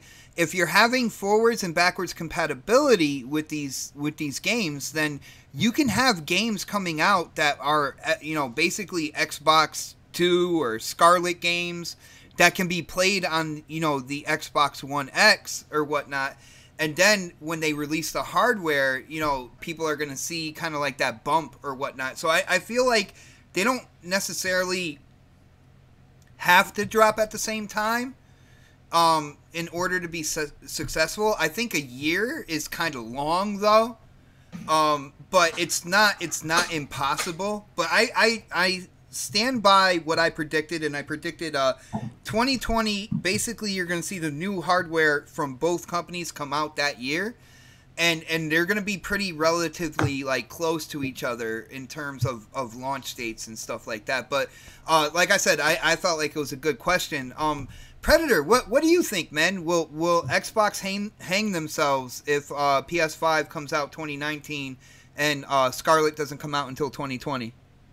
I don't really think so. I think, even if Scarlet, comes out 2020, it's going to be more powerful than the PlayStation 5 when it comes out. So we're kind of like in the same situation we're in right now, where the X is more powerful than the Pro, and the Pro came out like several months before I guess a year before the X did. So like that whole, everybody's going to continue to one up each other, which is actually good for competition. Yes. I would say that the Ace card that Xbox holds is going to be their streaming service, so let's say the PlayStation 5 comes out, Microsoft announces a streaming service, and Scarlet Cloud, the small one as well. Yeah. Oh, dude, that would be interesting.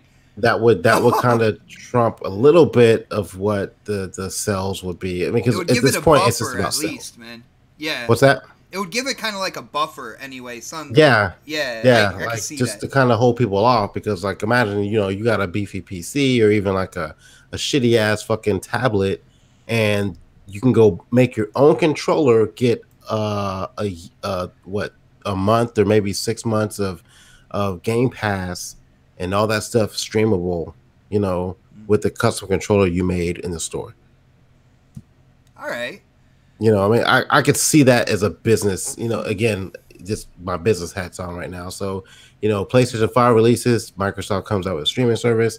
They say, hey, you subscribe to this for a year. You can, get your custom controllers you picked out, you designed yourself in Design Lab. We'll give you 30 days of not Xbox Live, of 30 days of Game Pass with it. Yeah. So you get Game Pass. You've already got a console because it's streaming, basically, and assuming it works. And that might trump a little bit of the PlayStation 5 news. But people still have to kind of jump on that, right? The whole streaming thing, because I think a lot of people are really skeptical of it right now, of how it works, and especially we haven't really tested multiplayer games and stuff like that with it. But overall, I think we're just going to continue to one up each other.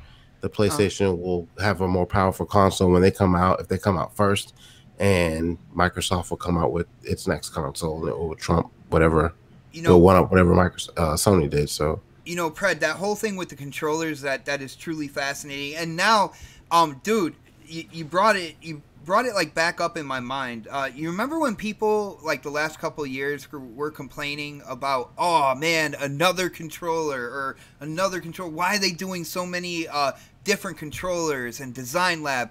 Now, looking at kind of like the announcement of the X Cloud and everything like that, doesn't it all like fall into form now in terms of why they were doing more of the like switching up the look and stuff like that when it comes to controllers, man?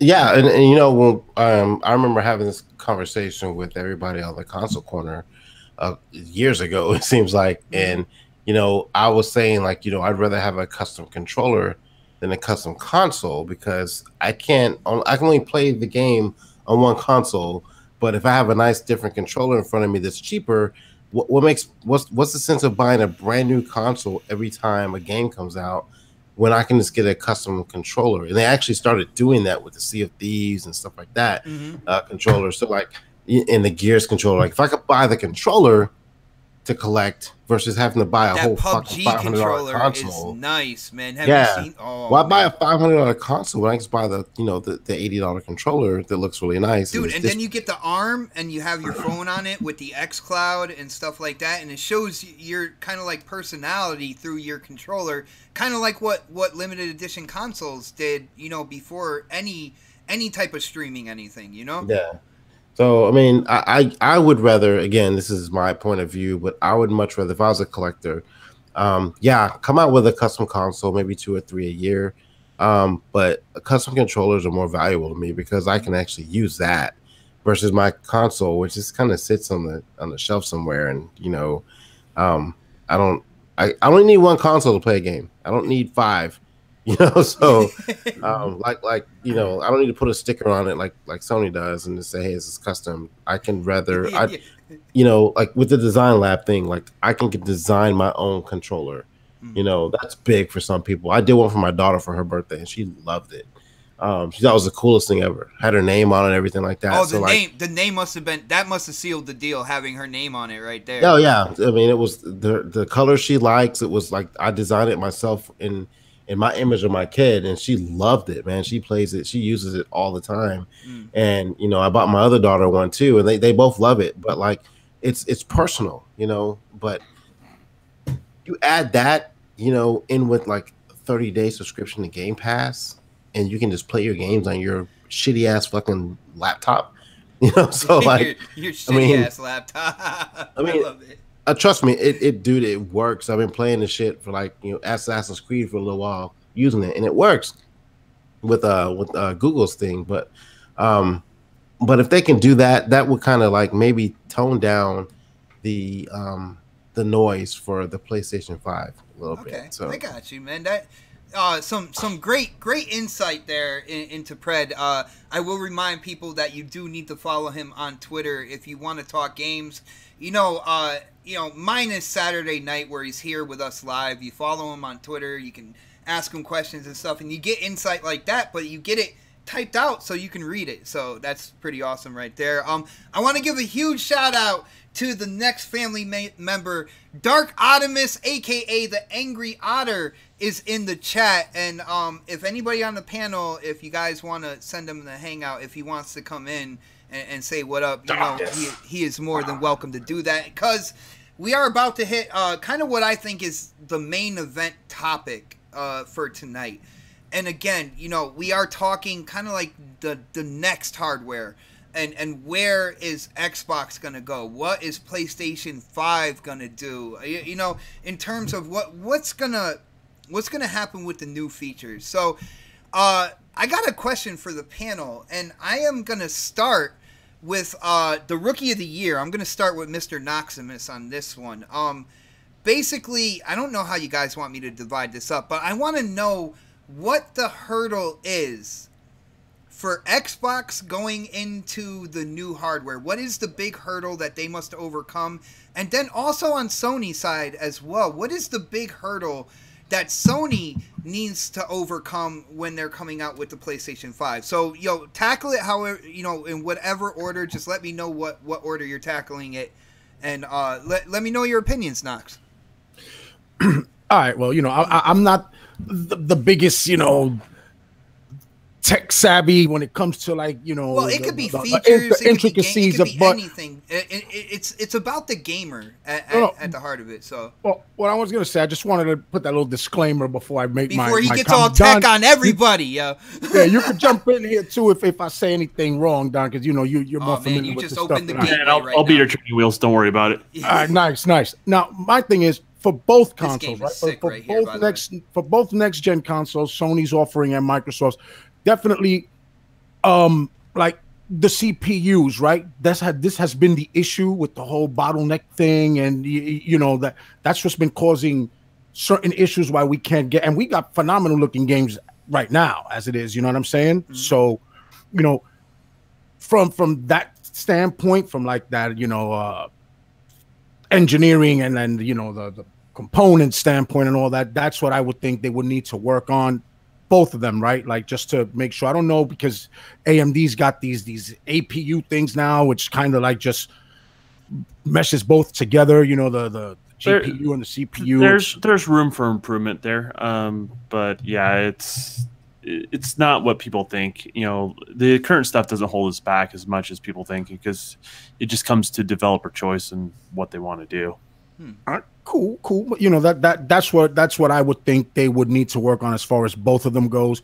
On Microsoft's end of things, man, I want to see those studios, and of course we all know that they're not getting all these studios for nothing, right? But I do want to see. It's just for looks, guys. They're not going to make a game. Yeah. It's just for looks, man. I never want them to have that lack of first-party exclusive thing go on again after this generation. You know what I'm saying? And I don't think they want that either. So that's something that they need to address going forward. And I think they are absolutely doing that. They're showing us that they're going to do that. So other than that, man, they've been doing everything right. Maybe lower the cost of Xbox Live, make it an all-inclusive package with Game Pass and Xbox Live going forward. You know what I'm saying? Lower the price of changing your gamer tag. You know what I'm saying? Meet Sony there with the $5 thing, you know, as opposed to 10. You know, stuff like that. But other than that, man, Microsoft's they're making big moves, man. They stumbled coming out of the gate, but I think they've seen the error of their ways, bro, and they're gonna be good, man. All right, so I heard you tackled both in terms of hardware. You addressed Xbox. I didn't hear anything about Sony and oh no, Sony's the mighty overlord of gaming, man. They don't got to do anything, bro. They just that's it, bro. They don't have to do shit. They don't gotta do shit. They just put it out there. That's why everybody keeps talking about this whole 2019 thing, right? Because they hate that Microsoft has the most powerful console on the market now. At least the fanboys do. The Sony fanboys, they hate it. And that's why this thing keeps rearing its ugly head. It's not gonna happen, guys. They're not releasing that new PS5 till 2020, bro. There's not, but that's what it is. They want it back, bro. They want to be able to say, "Oh, we got the more powerful hardware," and that's where all that stuff comes from, man. Yeah, power doesn't matter when it comes to the extremist side. Power doesn't matter unless it's on your piece of plastic. If your piece of plastic has that crown, then power is absolutely everything. If it doesn't have it, then it's all about something else. Whether it's games, whether it's features, whether it's controller. Right. There's something else there, you know? Well, I mean, Sony they do have to improve PSN, you know what I mean? They got to make their system safer. They got to take a page from Microsoft and you know, step their game up with that service. You know, you're charging premium prices for this service, then you got to put out a premium product for your customer. You can't be getting hacked because somebody sent me a goddamn message that's destroying my shit. You know, nah, man, come on. Well, okay, all right. You know, the No came out and other places, I think Kotaku as well, and said like it wasn't actually bricking consoles. Like you had to delete the message from your PlayStation app on your phone if you have it on your phone. If not, you have to download it, remember your password, all that good stuff. But and then basically do a factory reset on your PlayStation, and then you know, kind of like put in your profile and everything again. So it didn't completely brick consoles, that message, but it did really screw shit up for a lot of people. Yeah. Oh yeah, I mean, you know, okay, great. So you know, I didn't just throw away my $400 on my Pro, fantastic, but still, I have to go through the whole, you know, ordeal of having my stuff wiped and maybe thinking that it's messed up. Just having it happen, it just shouldn't have happened. You know what I mean? Like. These guys, they're better than that, or they're supposed to be better than that. So they need to show that. I got you, man. Some quality opinions there. I definitely appreciate it. We are gonna go to, let's go to K Mega. I feel like K Mega's been on fire tonight, and when it comes, I think this is a subject that is kind of like right in his backyard, man. He can dig in on this. So, what do you think, man? Major hurdles for both Xbox and PlayStation moving into their hardware. What are the one for each company, man? Really, you don't say, K Mega. That is very interesting. Is he here? Busy playing what's it called? He's busy playing Soul Calibur on PC. My bad. I was over here. I forgot I had it on mute. You're playing Soul Calibur on PC, right? No, I was playing Soul Calibur on the X, on the Mighty X. Anyway, I was gonna say pay the bills. You got old snaps on here. Oh yeah, old snaps hitting up the super chat. We're doing money in a rotation when it comes to that. It's just coming right back around. It's like a boomerang. But she was like, hit that like button, people, please. Oh snap said please. You can't say no to that, yeah. Yeah. But go ahead, Megan. All right, ask me. I want to start off with the PlayStation first. PlayStation has to get their infrastructure completely under wraps. Their security, their infrastructure, all that needs to be better, especially when you asking people to pay for PSN and to. Well, Mega, are you talking like completely? Because we know Xbox, they built the infrastructure for Xbox Live on the Xbox One. They kind of rebuilt the infrastructure for that hardware. So are you saying Sony needs to do something like that with moving to the PlayStation 5? Yes, I mean they have to change it. I mean they have the same background as as they did with the PlayStation 3, and it's still kind of reminiscent of PlayStation 2's background. It's really, look, the security aspect of it is laughable. I know that it's better than what it used to be, but they had to be forced for it to be better. You know, I mean, you already still have people that you just brought it up about the whole bricking the PS4s, and you know, and that's unfortunate because you know it's not like I don't mind to get messages from people, but man, I had to go in, and once I read that, I went straight to the settings and cut all messages from anybody off. It's only from friends only. That's it. Because that's really unfortunate. You know, the community that we're a part of, some of the Sony extremists, they looked at that like, I need to do that to a certain couple people. You know what I'm saying? Right? Yeah. So yeah, that also they have to. This is imperative for them. Is to really hold down backwards and forwards capability. They have to. That's a must. We know that they're and also keep support for VR. VR is doing well right now, but there could be a point to where VR can get to a stumbling block, and PlayStation is real quick to pull the plug on anything. So it can be a success. They just gotta double down and support it even more. Right. It's doing well right now. You got that one little game, Astrobot or whatever, that's getting high praise. Some people are saying that it should be Game of the Year nominee or whatever. But you know, they went all in so far with VR, but they have to continue it for the next generation. And if you want to do PlayStation Now and streaming and all of that, that's what I'm saying. That infrastructure, that whole situation with the internet and security has to be the first priority for them. So with Xbox, it's just really basically just two things: games and advertising. That's dude. I thought I had a gold mine here that nobody was gonna say, but damn it, man. No, games and advertising, man. They you know, acquiring all the studios, these games, you can have the best of both worlds. You can have games that look cel shaded and look cartoony like Sea of Thieves, and you have to have games that look like God of War and Gears 5 and all of that. You know, you can touch on every genre and have them all and have all different type of games. You can bring back Killer Instinct, add more fighting games if you want to, get that third party right. Yeah, well, I should say the second party, I guess, if you know, getting Japanese games, things like that, RPGs. But the first party has got to be top notch. Got to bring those games, and then of course with the advertising, we've seen this generation be just ass. The advertising has been dismal. When they've done advertising, it seems to have done well. They went grassroots. Come on. Yeah. I mean, you know, you can't rely on just throwing shit on the internet and then thinking that it's just going to stick. When I'm watching the NBA and I'm watching NFL and I'm watching just some maybe regular show on television, and you see PlayStation is eating it up right now with advertising. That's what people think that, casuals, the only people that watch that. That's bullshit, because there's other hardcore gamers that watch other things on television. You need to start going really balls to the wall with that. You got the studios, bring those games, bring the advertising, and also and then do the fan service by just adding just a couple of things, like for the first vision of what Xbox was trying to be what the Xbox One was trying to be when it first came in there. Like maybe add a couple of more people for game sharing, or try to see if you can do the situation with the family share. Yeah, with the family share. And then the one thing with what was that?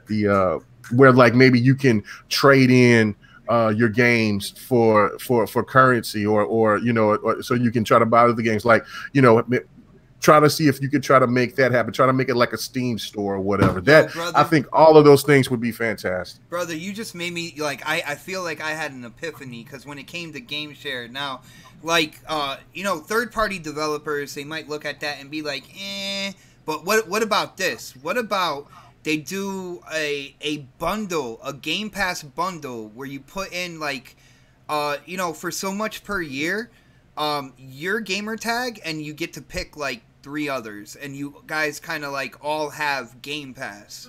You see what I'm saying? Like a family bundle for Game Pass. Yeah, that would be insane. Like, I mean, Game Pass not only makes you buy more games, you know what I'm saying, it makes you play, and then also having well, game share, I should say, Game Pass. You got Game Pass, you get Game Share. People are going to be having access to so many games that, you know, who's going to want to play with the competition? You see what I'm saying? Because they have everything that they have right there on their console. They got backwards compatibility. They got streaming. They have, you know what I'm saying, you can add your friends on with the Game Share. You can add, like you said, just adding 2 more people would change everything, because people looking at how much money that they could save. And while all these third parties are bringing all these games at this time, like we were talking about at the beginning of the show, that just everybody could just split up and say, hey, look, I got this game for this month, that month, whatever. And it's just a utopia. Like, Xbox will have so much software sold that it wouldn't fucking matter about anything else. That they would be killing the game with software sales. Damn, yo, I'm loving these answers right now. Sony, yeah, you definitely did. You did cover Sony. You said so many good things with Xbox. You made me forget, like, what you said for Sony, and then I had to run it back. But very, very good opinions there. Let's hit Predator. Predator might be shouldering the entertainment aspect of the show tonight, man. He has been absolutely on fire. So, Pred, what do you think is the hurdle for Xbox, and what is the hurdle for Sony moving into Scarlet and PS5? What are the 2 things that these companies need to do, you know, to get over, man? I'm gonna start with Sony first. For them, I really think they need to kind of work on their multiplayer stuff a little bit, because they really don't have any multiplayer games exclusives. Oh, damn, I'm standing up right now. Hell yeah. I mean, it's the truth. I mean, they've been touting this single player flag forever, but as you see, the trend is kind of leaning towards having a big, you know, pot of games, like, not just multiplayer. Why can't you have both? You know what I'm saying? Yeah, like, why can't? Because as many people complain about Xbox not having single player games, which we have had, they just weren't maybe someone's cup of tea. Sony really has not had any multiplayer games, exclusive games anyway, in their portfolio at all. Maybe 1 or 2, and they were just kind of like this kind of add-ons, you know. It wasn't like Uncharted had a multiplayer to it and stuff like that, and it wasn't like you didn't buy Uncharted for the multiplayer, you know. Like, they need a multiplayer focused game. Dude, you know that from the Uncharted collection, they completely left out the multiplayer from the previous Uncharted's, because that's not what people were buying Uncharted for. Yeah, I mean, and that's this. I mean, that's just the way it is. That's how their services are based on. But that's what their fan base likes. But the way of the future tends to kind of have a mixture of both, you know. So I don't want them to get left in the cold with that, especially with, you know, Google and these other companies coming out with their streaming devices and kind of going in that direction. I don't think the infrastructure for Sony is really built for that right now, and they gotta kind of catch up. I think we got somebody in their feelings in the chat. Yo, J Tay Bray, I don't know. He's like, oh my god, y'all have a good one. In other words, like, Jay, if you're still here, man, we're gamers, all right? There's no perfect company out there. Yeah, I own every fucking console. So, I mean, you know like, what I'm saying? Every console has like, I have a PlayStation, an Xbox, a fucking a Switch. I mean, like, get off my case, dude. But, you know, get out your feelings, man.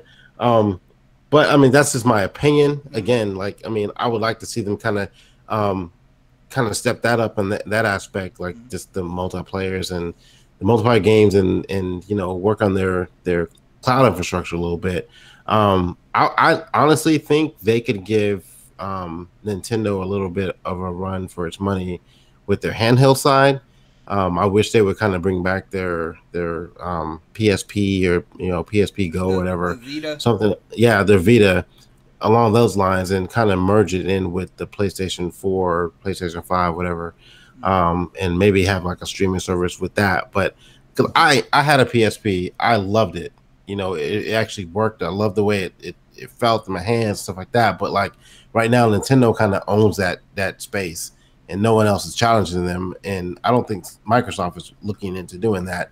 Where I think Sony could probably put a dent in it a little bit, you know, and get some revenue from that aspect of it. But I mean, right now they're the media darlings. Everyone loves Sony and what they do, and they can do no wrong. So it's kind of really hard to think future wise of what they can and can't do to continue their trend of maintaining that. Whereas Microsoft, I'm a dip in their side right now.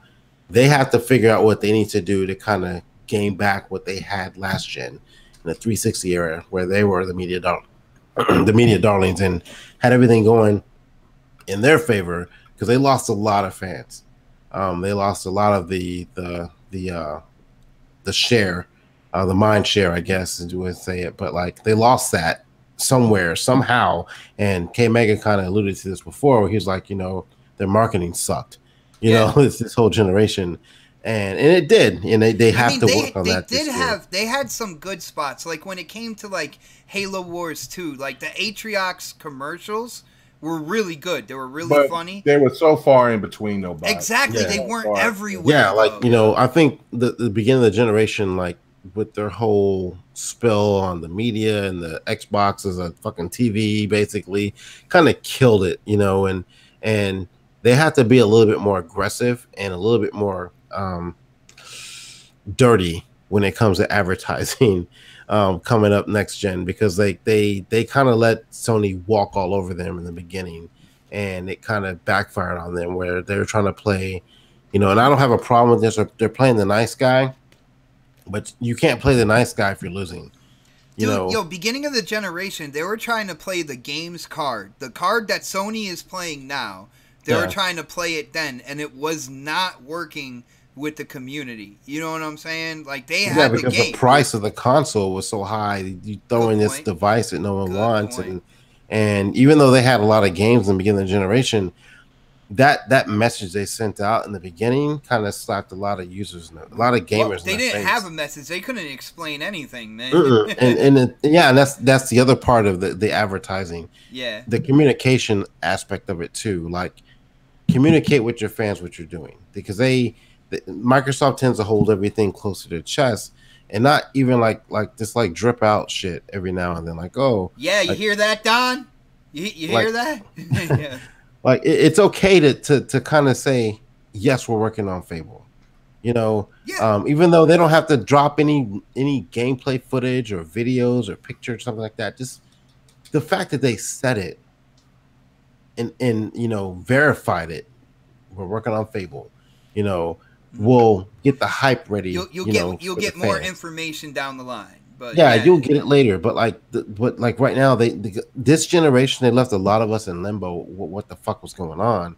And even now, we still speculate on stuff. Like, we assume there's a Perfect Dark. We assume there's a Banjo. We assume there's a Battletoads. We assume there's a Fable. We assume, like, we do a lot of assuming. Whereas Sony, they've come out with shit 4 years in advance. I get it. Microsoft does not want to be put in a position again where they announce a game too soon. Scalebound.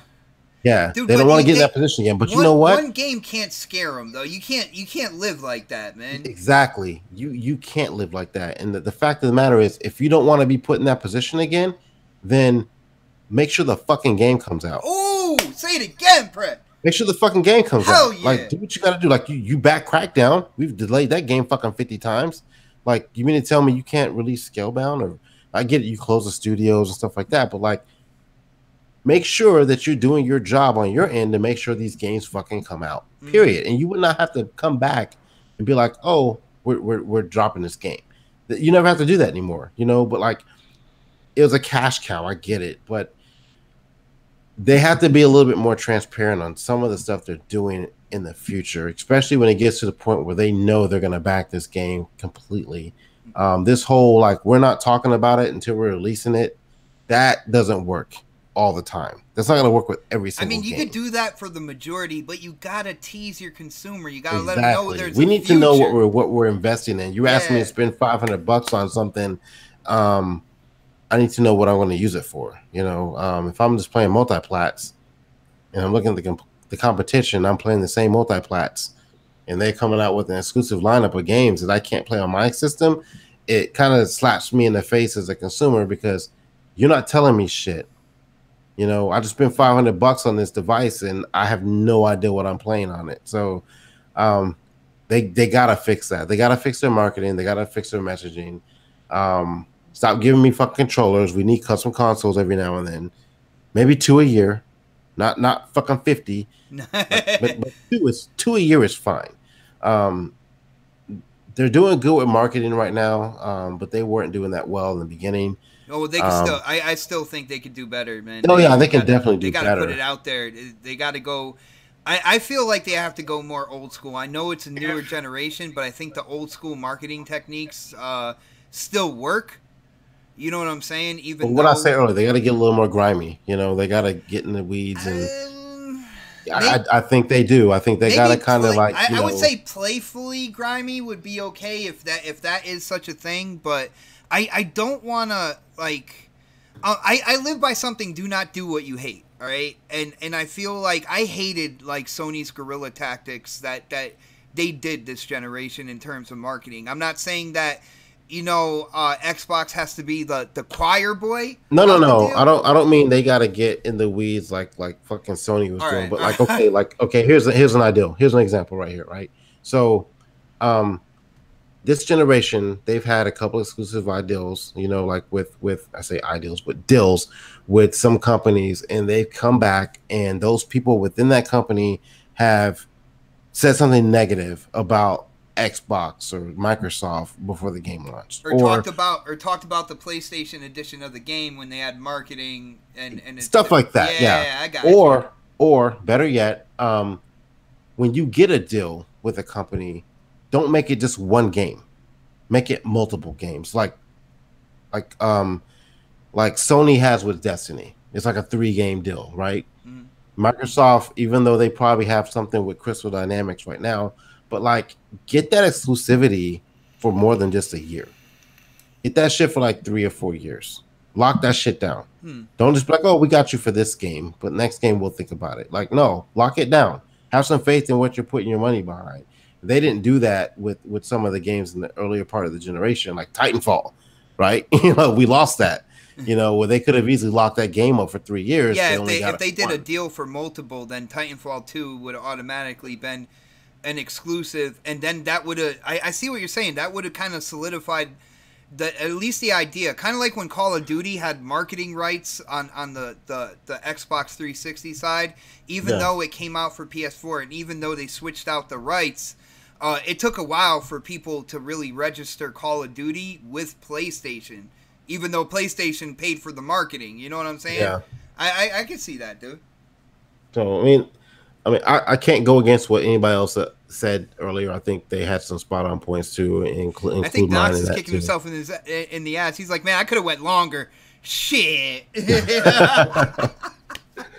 But I'll shut up and let Don go. Yeah, I was gonna say thank you, man. See, that's what I look for in the panel to help guide me, because sometimes I forget. But I remembered that Don didn't go this time. So, Don, are you there, sir?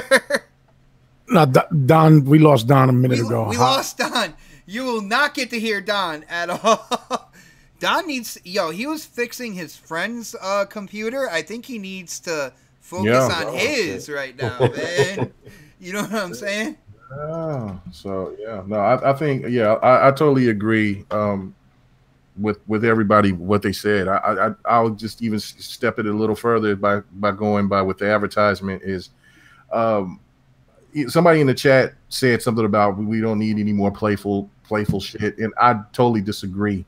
You want to reach out to everybody. Yeah. You don't have to buy little Super Lucky's Tale 2. You don't have to buy Banjo-Kazooie. But you need that because there's an audience for it. Mm-hmm. But with the advertisement, it's one thing that they definitely have to do is go back and remember of how certain games that they had that were awesome as fuck, which is I'm going to Quantum Break, and you gave that no publicity for that game. That game was absolutely just dead in the water and it was going against heavy hitters. It was up there with The Division. It was up there with Killer Instinct. I think Mortal Kombat came out at that time. You just had bangers that was all there, and that game needed that support. And that's the messaging too, man. I'm like, look, I love Xbox, but yeah, the advertising was probably, to me, if anything, was the most disappointing for this generation. Just absolutely just short. But now, of course, if the requirements of these studios, if that had something to do with it, where they're like, look, we got to put the money into these studios to get there. And I know Microsoft got more money than anything that we can imagine, but it's also they on a budget. But I don't know. But yeah, the advertising got to get better, man. It has to. Definitely. I mean, that was the one thing, Mega, when you said advertising, like I'm sitting there and I'm holding on to the word marketing, and I'm like, man, I know I'm gonna be the one. I'm gonna come out shining, man. There's gonna be God rays behind me, fucking doves flying in the air, and then K Mega's like, yeah, advertising. I'm like, nah, but then the whole grassroots thing didn't work. Like there is something next gen said about Xbox.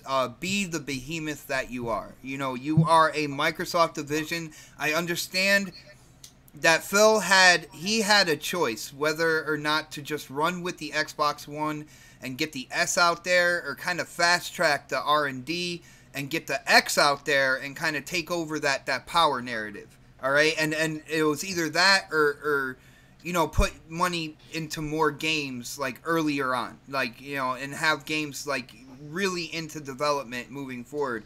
And he decided to go with the X. You know what I'm saying? But when it comes to the marketing, you gotta have your brand everywhere. I feel like the 360. I know they had a year head start on the PlayStation 3. They had a year. They came out a year earlier. They had everything to them. And guess what, man? Whether you were watching basketball, watching football, watching, I don't know, Columbo.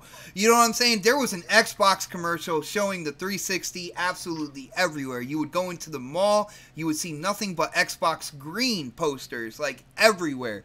And they have to invest back into that, man. I know we're moving forward in generations and stuff, but that old school marketing still works today, and you don't go and be like, yeah, I'm a hip trendsetter and all this stuff, and I'm just going to do grassroots on social media. You saw what that does. That does not help whatsoever, man. And they need to do that. Sony side, definitely PSN, and I love it was Predator.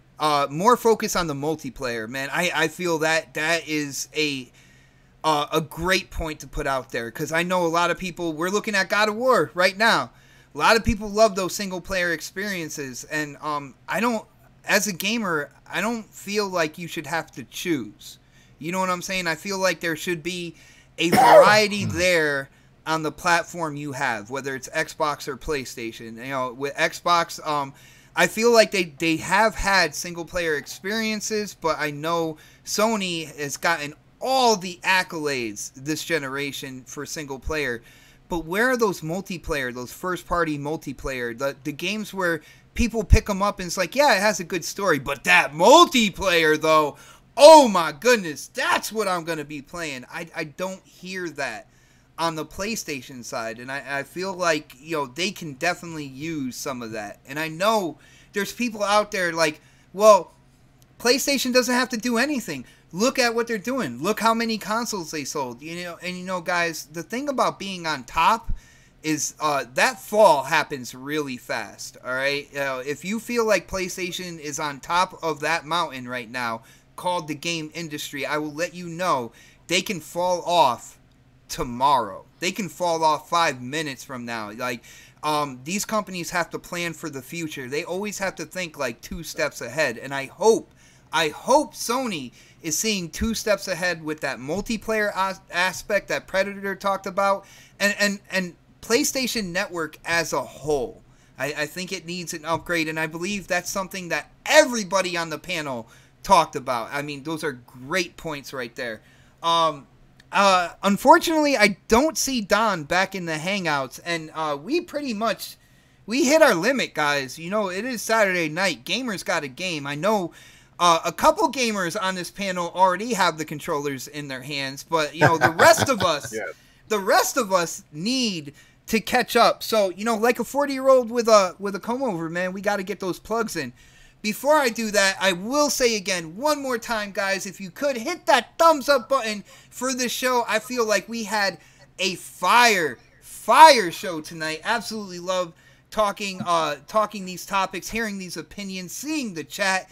All around, it's just been a great time. So if you could do that, if you haven't subscribed to the channel, definitely subscribe. But we are getting into the outros, and let me start with the Rookie of the Year. Let me start with Knoxximus. Yo, Knox, like I said before, you are an opinionated gamer. You are not afraid to share your opinions. I believe that's why you are a perfect fit on this show.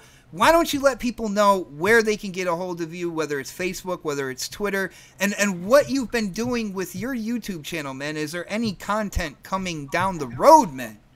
Well, yeah, man. You know, again, man, good looking out, bro. You know, I love being a panel member of this podcast, brother. The next is where it's at. Yes, sir. You know, I was a little quiet today, but you know, that's just me. And yep, you can catch me right here on YouTube in Knox We Trust on my channel. So you could go ahead and check that out. There will be episodes coming. I mean, I said it last week. I'll say it again. I'm just taking care of some personal affairs, but that is going to be coming. He got jokes in his videos, by the way, man. That whole police siren thing that you did, the last video I checked out, dude, that was hilarious, man. Yeah, man, good looking out, man. Thanks, bro. You know, and I am gonna be bringing that, you know, because I enjoy putting the content out there for you guys to enjoy. So, you know, go ahead and stop there and check that out. You can also follow me on Twitter at Dean Knox. You know, go ahead, man. You know, and I'll hit you back. I'll add you, all that good stuff, man. Nice. Yeah, bro. Nice. I gotta ask you, Knox. Since joining Next, have you noticed you have been on Twitter a lot more? I have. A hell of a lot more. Yeah, man. I told you Twitter's where it's at, man. The community on Twitter is absolutely amazing. Guys, let him know how amazing the gaming community is on Twitter and follow this man. Yo, let him know. Hit him up with comments, give him the GIFs or GIFs, however you want to call it, man. But let him know how awesome the community is on Twitter, and he will not go anywhere else. Huh? It's the Don. Hey. Goes back. Who are you? And my computer literally took a crap. It's on fire? Is it on fire? It literally is borderline on fire. I'm looking at about $1,000 down the drain right now. I'm pretty pissed, actually. Well, Don, in that case, I know there was an announcement you wanted to make. Do you think we can somehow do a special announcement maybe later on in the week? Well, I don't know when I'll get a computer up and going again, so we might as well just do it now because I don't know when that's going to be honest with you. So. All right, well, you know, just like a true Utah native, he's going to cut in right now. Yo, Don, I love the opinions that you shared when you were able to share them, and I love the opinions you have that we never even heard. But yeah, you do have an announcement, and we are doing our intro, so I think you can kind of roll it all up together and let people know what's going on, man.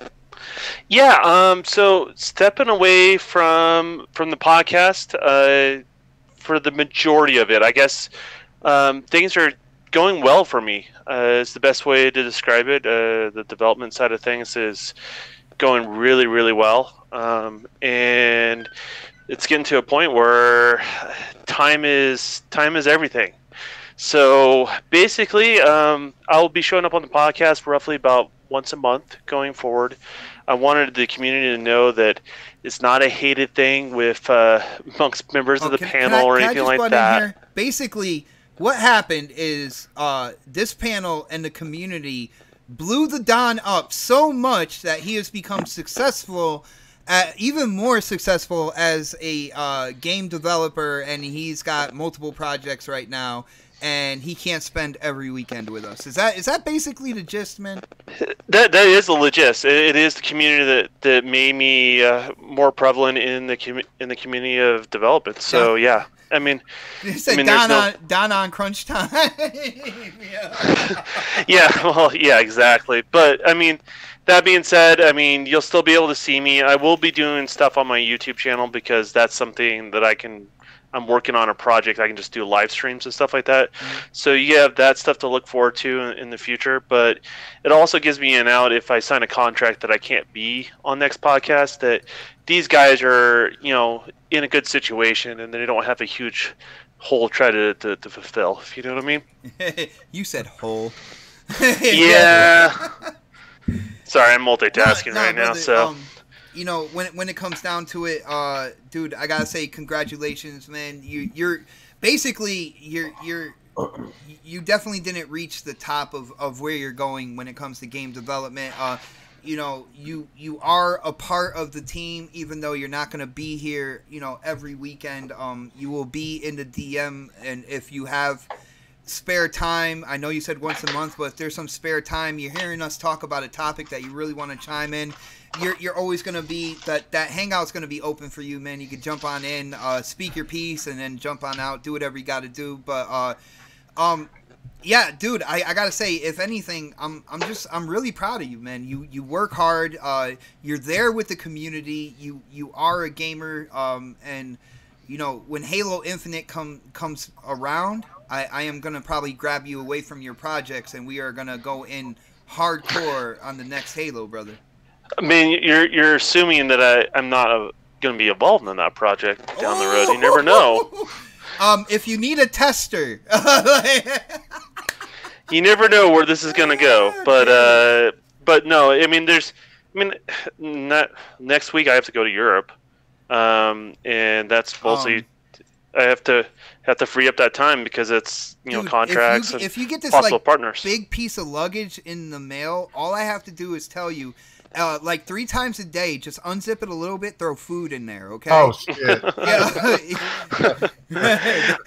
All right. So I might disappear for a while. And then the one thing I want to point out is obviously next will always be my home. It'll be a much bigger gap, but I will reach out to the people I have previously done podcasts with and stuff like that. I'm not going to forget anyone that's given me a voice. So that includes K-Mega, includes Mooch, and and Crap, and all the effort that they put forth to have my voice be heard. So I will reach out to those guys occasionally as well. But for the most part, I'm going to be hanging out low, but I'll always be listening to everybody, and I want to see new talent rise. So. Yo, Sleepy, you're the man. He said to Don, "Don't feed it after midnight." But Don, again, congratulations, man, and I hope you see the mastermind, the genius of what I did here, because I took you in, and now I am sending my own game development mole into the industry to give me information back. I cultivated my own spy right now, man. You can't say that out loud. I won't get hired anywhere. They're not watching right now. It's okay. I muted myself somewhere. Yeah. But yeah. Again, congratulations, Don, and I can't wait to see what you get your hands on in the gaming industry. I can't believe I said that out loud. I am moving on now. Yo, Predator. Man, you got to let us know.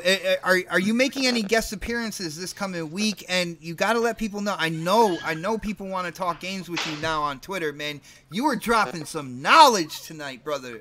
Why don't you let them know where they can do that, dude? Predator_H2S on pretty much everything: Xbox, PlayStation, Twitter, MySpace. Oh, he said, none of MySpace is returned. Everywhere, man.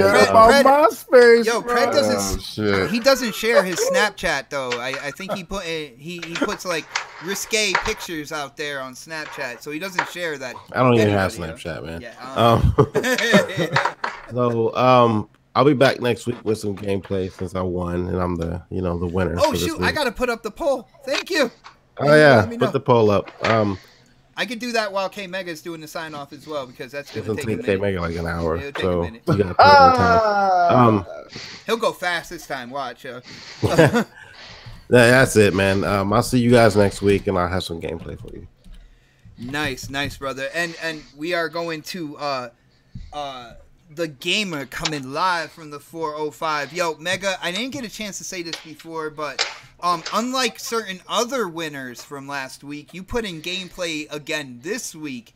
And I gotta let you know, man, that was some quality gameplay. I am really impressed right now with what you brought to the table for this week's gameplay. But you know the deal, outros, you know, all the shows you're on, where people can get a hold of you. Just put it all out there, man. All right, man. One first to say, man, congratulations, Don. You know what I'm saying? Of course, we've been doing this for a little while, but it's you know what I'm saying, it's really heartfelt. You know what I'm saying, that we are really happy for your success, brother. And you know what I'm saying, we started this together, me, you, Bot, you know, and Fusky and Newark and man, you know what I'm saying, we'll hold the ship down until you come in and do the thing. And Snaps. Yeah, she'll kill you, Snaps. Yes, she will. She'll cut me. Come to the white meat. She's like the Latino Lady Infamous. I got to watch out. So but anyway, really proud of you, bro. You know what I'm saying? Go kick ass. I appreciate it, man. I mean, every one of you guys made it happen, to be honest with you. So yeah, well, past and present. You know what I mean? So. Yeah. It's all good. It's all good. And if you are working on anything that's Halo related, you know what you need to go tell them. Hashtag save lock, baby. I was going to say, I'm first. Don't try to cut in line, man. When it comes to Halo, I am first, all right? Anyway, so you can catch me on my channel at KMega405. Really appreciate the Twitter support that I've been getting. I'm over 2,500 followers. Thank you guys so much. I wish y'all could translate that support over to my channel so I can get to like 2,500. Dude, I look at that too, man. I'm like, yo, how? Okay, whatever. I got so many Twitter followers, and then you know what I'm saying, I don't have that many as much as I do on my Xbox. I mean on my YouTube channel. But regardless, you know what I'm saying, go support the channel. Definitely check out the GRG podcast every Friday night. You know what I'm saying? We got the new episode up that we did last night. Had a lot of fun as usual. You know what I'm saying? Just talking about the topics that's going on, and then just kind of go left to talk about other wild shit. BGST, we'll be doing it, I guess, tomorrow. And, you know, whenever we can sit there and get to doing the Dev and the Gamer, we'll get to do it. But other than that, man, that's about it, man. So thank you guys so much. Oh, big shout out to Intro Media Gaming and Grown Women Gaming, man. You know what I'm saying? They doing a little giveaway for what's it for the Red Dead. So check those ladies out, man. They work real hard. They do their damn thing. Oh my god, I can't believe I did this, man. Yo, I put Predator into the voting, yeah. Oh shit, hold on. Guys, just give me 1 second, man. I don't want to go off the air until this is up. So the winning gameplay is up right now. Yeah, no, but hold on. Oh my goodness, hold on. We'll put you first, all right, Knoxximus. All right, I got to redo this, guys. You're gonna have to vote one more time. I got 50% votes already. Yeah. Hold on, Knoxximus. I'm gonna put the Don second. Right here we go. We're gonna come with. I was gonna put Predator one more time. I don't know what I'm doing right now. All right, K Mega. And save the best for last. Vote for Xbot. That will be Xbot 448. Come on, man. I brought the Assassin's Creed Odyssey, and it wasn't Knoxximus with his like zebra fan helmet that he was wearing either, man. That joint is dope. Yeah. You see the stats on that? Yeah. Spoken like a true gamer. He's like, you see the stats on that right there? All right, so I am pinning this right now, guys. The poll is up. I just got to delete the other one so this way people, you know, I don't want you guys. I'm trying to make this easy as possible. Yeah, Predator, 50%. What? All right, let me delete that. All right, guys, the poll is up. Like I said, it is pinned to my Twitter, which is at Xbot448. Thank you again, everybody, for supporting the channel, supporting the show. It is good to see a lively chat. That's what I love to see every Saturday. You guys do not disappoint. But it is Saturday. Gamers got a game, and I'm going to say it the same way I say it every Saturday. We will check you out next Saturday for the next podcast. Have a great weekend, everybody. Peace. Oh, there you go.